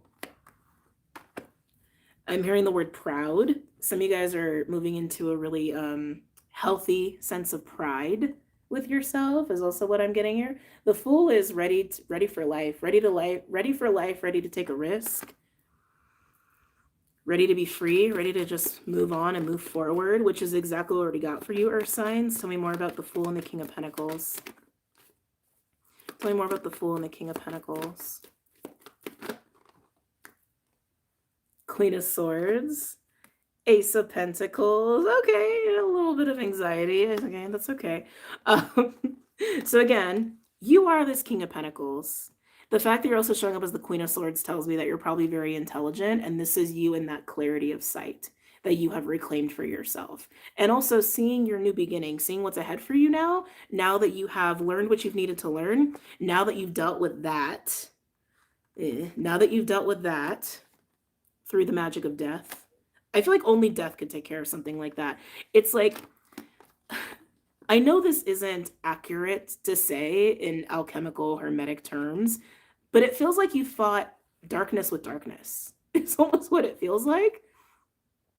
Like, yeah, like you fought this devil with your own shadow, with your own darkness, which is why you became so at one with your own shadow. Oh, ooh, that makes sense. That makes sense in a way. Not the shadow thing, but like, oh, how do I want to say? By claiming all of yourself, nothing could ever have a hold on you, right? It's almost like that's what you've had to do here, Earth signs. You've had to go real deep with yourself, some of you, so that nothing could have a claim on you, only you could have a claim on you. You know what I mean? When we don't like claim parts of ourselves, or we don't take up all of us, that's how things can come in. That's how things can come in and go like, I'm going to root in over here, I'm going to root in over here, I'm going to seed over here. But when you own all of you, including your devil, including your darkness, your shadow, you hearing all kinds of noises from downstairs. No other devil can get in there. You know what I'm saying? Because you're taking up all the space. You see what I'm saying? You can cast these things out by taking up all of the space of you. Whether you want to call that light or darkness or not, doesn't really matter. That's how they're relaying it to me. Jeez. Okay. Totally just saying Barry Manilow to my cat, and I'm ready. Wait, not to take a chance again. Oh. All right, coming back here. But yeah, the clarity you have of like, what are things going to be like moving forward for you? Well, empowered. You're in control. Because, right, you've taken up all the space within you, and this devil is not affecting you anymore. Now, I will say the Nine of Swords being here, I think is going to be here until you like fully get to the point if you're not there yet. Because I'm speaking to a lot of people here. So maybe some of you are still in this phase. Some of y'all still might be in that phase here. I think that's the only reason the Nine of Swords came out, honestly, because this is looking very free, very clear, very centered, very grounded, and just knowing what you want and going for it. Wow. Okay. Last but not least, air signs. Good luck with that, air signs. Well, no, you don't need luck. You're doing it, but... Okay. I'm at the point where it generally feels like a mindset choice. Yeah. Feel you on that front. Everything's a choice. Everything's a choice. Including what we believe. Including what we believe. We choose to believe all the things we believe. Some people don't see it that way. That's okay. All right. Air. We cut the sign reading short to shorten up the video to conserve energy. And here we are, over 3 hours. All right, air signs. Let me get another sip of water here before we continue. I'm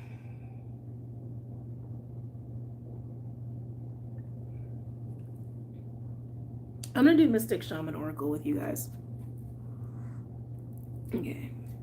Please lift my spirits because I just realized I ruined a cashmere sweater. Oh, I've never owned cashmere. Is that something you can't get dry cleaned or anything? Or is it just once it's gone, once it's done, it's done? Oh, is it soup time? I've been in such the soup vibes. I've been eating so much soup. I made pho a few times. I had some butternut squash soup last night. I got some chicken tortilla soup in there. I'm on such a soup kick. I'm so happy. Let's see. I'm so glad I stumbled on you today. I love this. Oh, I'm glad you're here. Thank you for coming. Thanks for hanging out. Are you new? Are you a new sub? Out of curiosity. Aloha, CJ. I just made it. My cousin just had surgery and she's finally resting now. Oh, God, I'm glad she made it through surgery. I hope she's okay. Quick recovery. Wishing quick recovery. Aloha, Rainbow Tribe and Lola Bear. Aloha. All right. Air signs. What's going on? It's funny. Every element got a very different kind of read today. Air signs.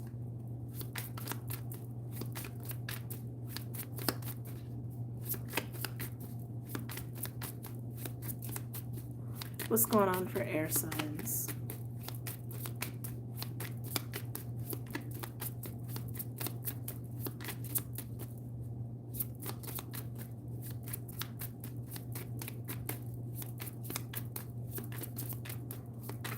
She rolled over her ankle and broke her leg in 2 places. Holy shit.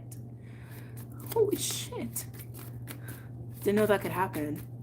I'm glad she's okay. Air signs. Am I taking this for air signs? No. Yeah, I didn't think so. Okay, air signs. Gemini, Libra, Aquarius. Air signs, you have the arrow. This is a card of focus. Focus your energy, focus your awareness, focus your intention, and energy goes where attention flows. No, attention. I always forget how to say it.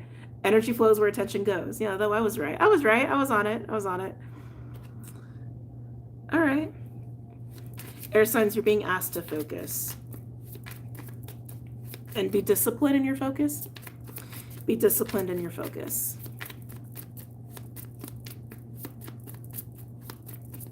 Anything else for air signs? Ooh. Mystical shaman.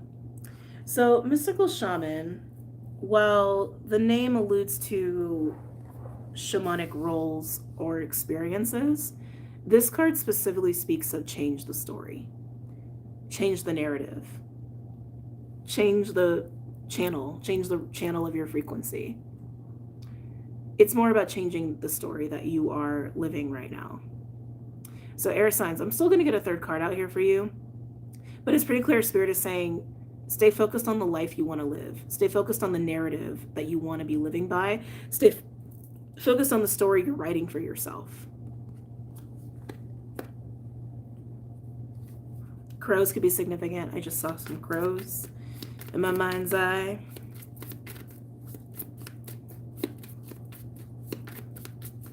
Can I get another, please?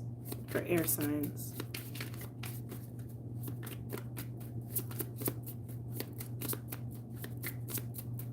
Yeah, I'm getting, crows and 3s.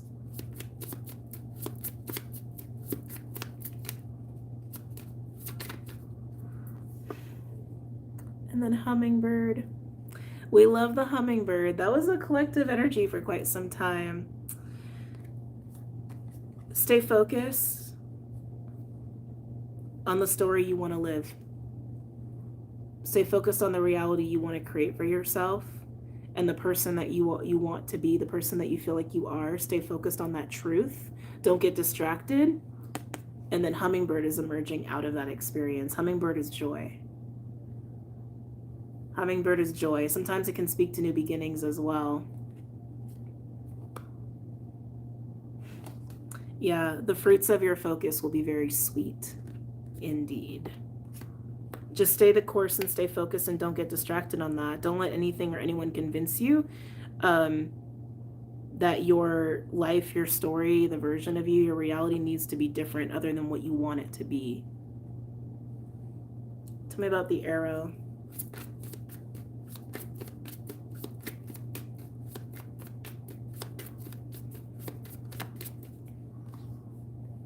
Ooh.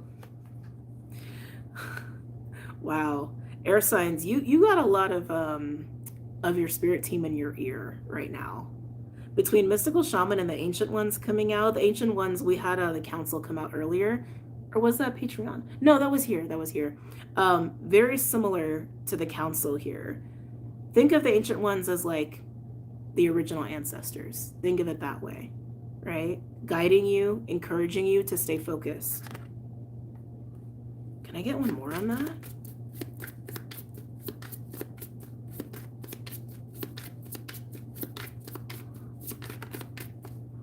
Yeah, a new beginning energy with the eagle. Eagle also has that eagle sight, right? Being able to have the highest vantage point to see the whole playing field, to see everything that's going on, to see the big picture. But it also speaks of new beginnings. And again, I'm getting that on both ends here for you, air signs. Yeah, just stay focused and don't get distracted. The messages are really, really clear. Let's get the Fae out here. See what the Fae has to say for the air signs. Eagles, hummingbirds, and crows. You definitely got some winged beings with you.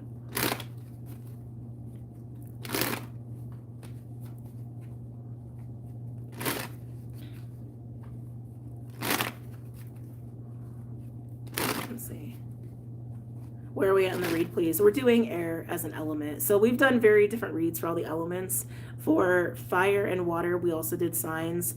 I've run out of steam, so for earth and air, we just did elements instead of the signs.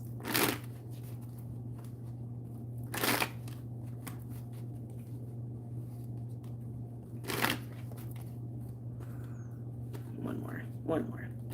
Okay. For air signs.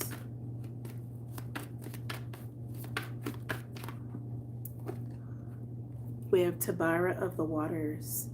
I keep getting this word about distraction. So it's interesting because Tabara of the Waters is about embracing the present moment by letting things flow and letting things go. She has water that she's letting flow through her hands. It's a very healing card, but it's a card about accepting what's passing through, right?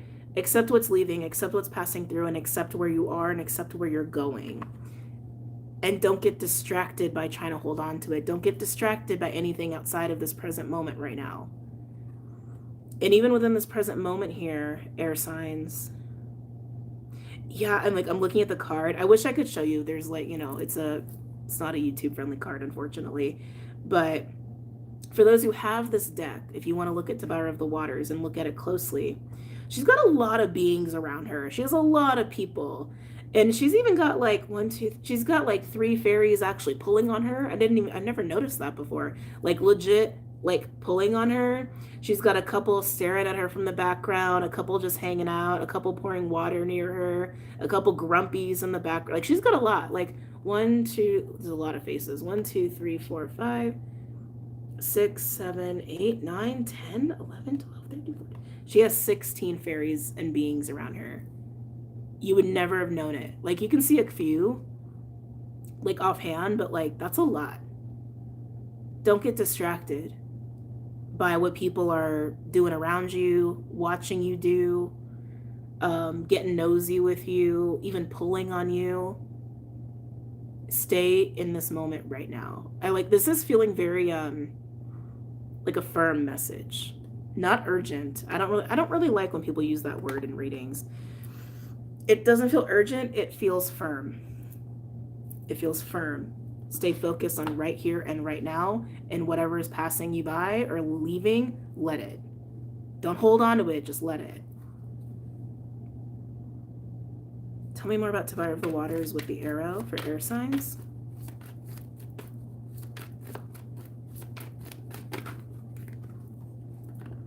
Yeah, Sylvanius.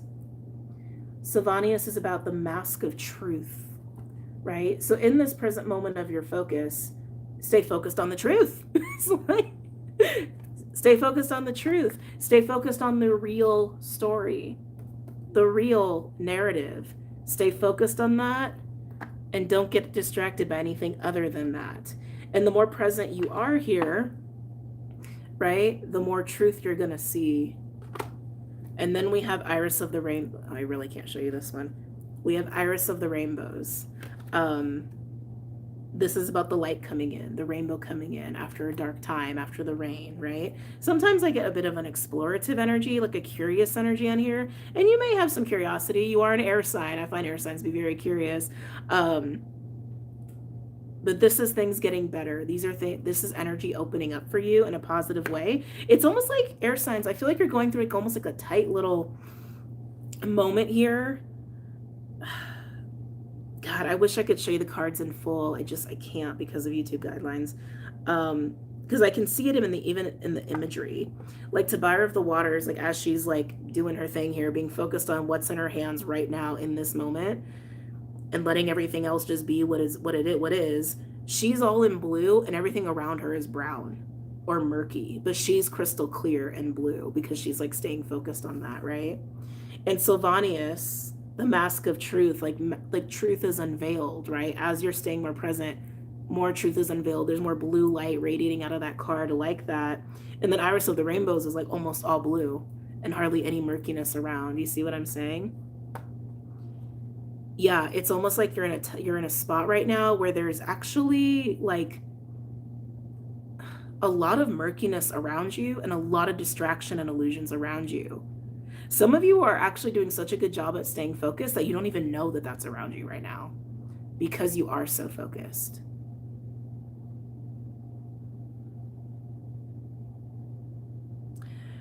This is interesting. So I am getting something about like unexpected phone calls, unexpected messages, especially if it's from people that the door's closed. Yeah, I'm hearing the door can't be reopened. Yeah, the door can't be reopened. Interesting. Some of you need to hear that. But again, I feel like some of you are doing such a good job at staying focused. You're not like it's not grabbing you. It's like you're in your zone here. But yeah, if you're getting unexpected phone calls, like again, specifically where the door was closed, don't open that. Leave it be. I'm really hearing it can't be opened anyway, is what I'm hearing. Which tells me you might not even have an interest in engaging. Yeah, because I feel like if you had an interest in engaging, that is something that would open the door, but Spirit's saying it can't be opened again. So I don't even think you'd be interested. Let's go to Mystical Shaman for air signs. Making his noises again. Tell me more about Mystical Shaman for air signs.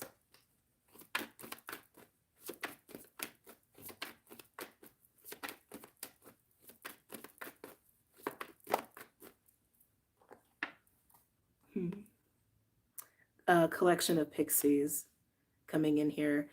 Collection of pixies. It's hard not to see this as like a cheerleader card because it gives off that vibe, but it's just a reminder to bring joy into everything that you do. Bring the joy, bring the festivities, and that will even help you to stay focused on what the truth is, because the truth, truth is not always pleasant, right? This is more about the truth of the story you want to live and who you are and what you want to do with that information, which should be fun. That should be fun to an extent. Just make sure joy is a part of this for you. Oh, so you don't seek it elsewhere. Oh, interesting. Okay. Yeah, okay. Yeah, make sure you're cultivating that joy from within yourself so you don't seek it outside of yourself. Probably from things that are just distracting and empty anyway. Tell me more about Mystical Shaman.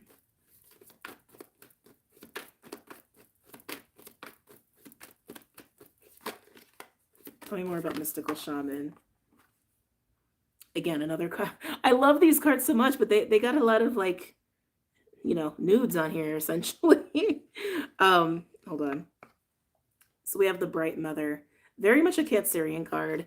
The Bright Mother is nurturing and compassion and actually I would say joy. It's a very healing energy though. It's like it's that healing motherly Cancerian care. Right? So again, it's like Spirit is saying, stay focused on your truth, stay focused on the narrative, stay focused on the story, right? Stay focused on your present, And in that focus, make sure you're really tending to yourself.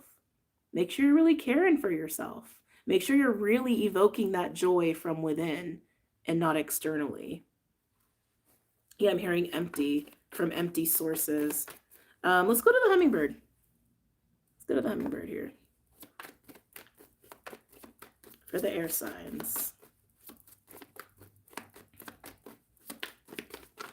Ooh, nope. Yeah, that's too many. Can I get just like one or two for the hummingbird for air signs?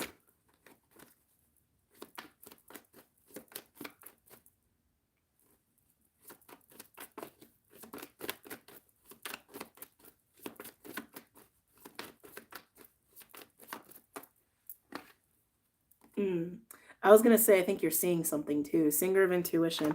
With the bright mother, the way she's looking in that orb, I got that feeling a little bit that that you may be like intuiting something as well. Hummingbird and singer of intuition. This like new beginning energy, this like more joy that's coming. Your intuition is a huge guiding force to that too. One more. Ooh, and the sage.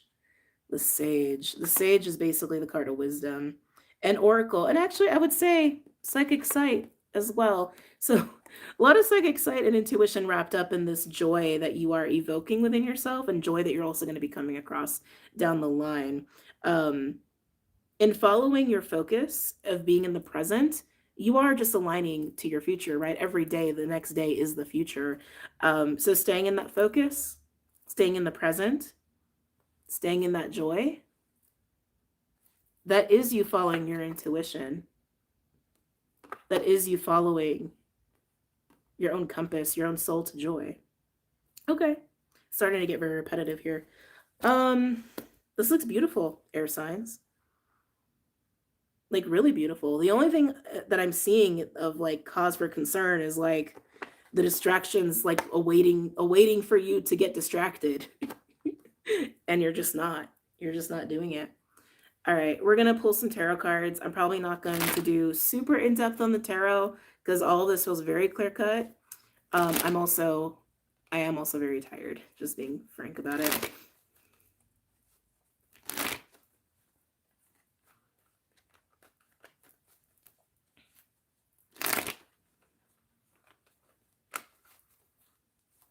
Let's see here. For air signs. I appreciate you so much. Thank you. I'm rude. I'm so focused. Hey, focus is working in your favor. Sometimes we need to be rude. Sometimes it's okay. Sometimes it's okay to be rude, you know? There are a lot of times where I feel like people rely on people's politeness just to get away with shit, you know? As I say that, and the Seven of Swords comes flying out. Yeah. Yeah, Seven of Swords and Six of Pentacles. Be careful of what you're giving your attention to right now. Be in the present and do not look away from the present. Be focused on your hands. Be focused on your truth. Be focused on your light. Be focused on that water. Do not give your attention or time or anything to anything outside of the present or anything outside of your truth right now. Don't do it. Don't do it. Sabotage awaits in the way that you may potentially give to those other energies, okay? No, no, no. No, no, no. Tell me about mystical shaman. If I'm even remotely unfocused, I feel the consequences. Yeah, I feel you on that. I feel you on that. Tell me about shaman. Tell me about mystical shaman for air signs. Some of you need to pull your energy back more. Like some of you haven't moved into that like present energy yet. Please do it. I'm getting that like that nudge again about unexpected phone calls or unexpected like approaches here from people where the door has been closed. Or just distracting energies or energies that just want to take your time or your energy. Just be aware that like if you need to pull your energy back, pull it back. Okay. Tell me about mystical shaman here. King of Wands. Come here. King of Wands, Leo energy. This is the confident king. This is the king that takes initiative, takes leadership, makes things happen. Are you writing yourself as a King of Wands here?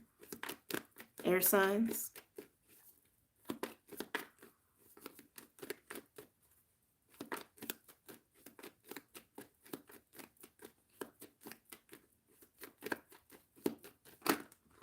Ooh. Oh, wow. Oh, I like it. I like it. Four of Wands, Four of Pentacles, and Strength. Look at you. Wow. Okay. So air signs, this holding on to your truth and acting on your truth here and staying focused in the present, not entertaining anything outside of that, not entertaining distractions, empty sources of nourishment, all of that stuff. I feel like you're like almost charging up your own, like, I feel like you're a battery getting charged up is how this is feeling to me. And even with Collection of Pixies and Bright Mother here, I mean, that does imply that you are looking out for yourself, you're giving to yourself. The Four of Pentacles and the Strength card, this is exerting a lot of willpower, okay? The willpower in terms of protecting oneself, balancing oneself, looking out for oneself. The Four of Pentacles is a power card. Sometimes we do look at it as like gripping, holding on to something, being closed off to something, and it can mean that, but it's also quite literally the card of like maintaining your own power and your own sovereignty. It is also that, which is also why it's saving money. Around the Four of Wands, as you with the King of Wands here, it almost feels like you're protecting your own portal to your own future. It's even how it's coming across. I didn't know another way to say that. Like you're protecting your own threshold as you're like crossing your own threshold. But that's just you giving yourself boundaries, right? That's just you establishing boundaries. That's you looking out for yourself. That's you holding on to your power, holding on to your energy, and letting it charge up like a battery. Like it's super cool. Love that. Lots and lots of Leo energy on your end here, air signs. Gorgeous. All right. Ooh. Last but not least, hummingbird. And then we're going to close this out for the night.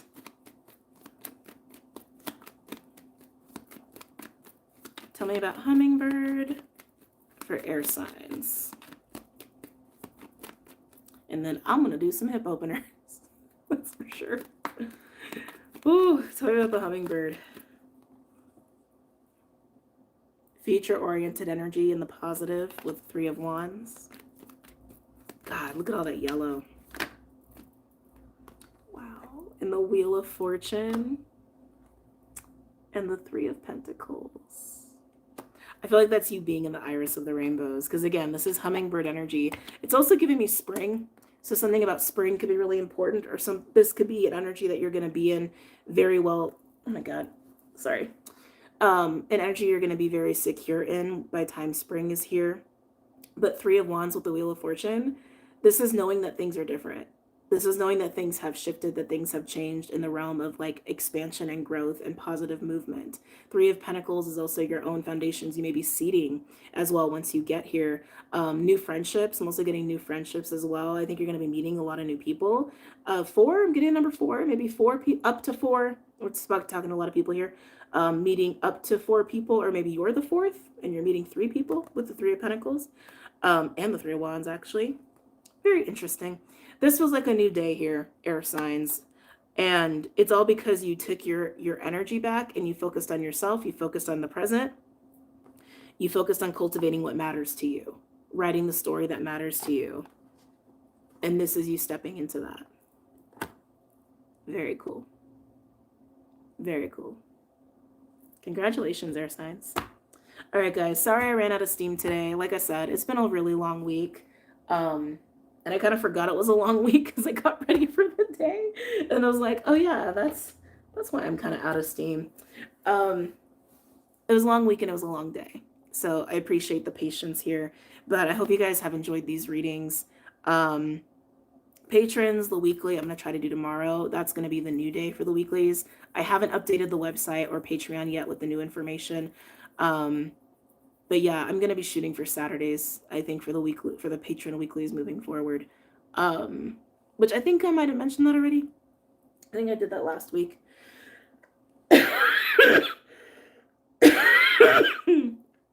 Ooh.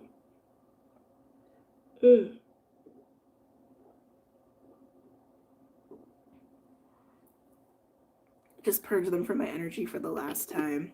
Good. Yeah, once the door's closed, no. No more. No more. Bye-bye. Thank you. You're very welcome. You're very welcome. I hope you guys have a great night. Please stay warm.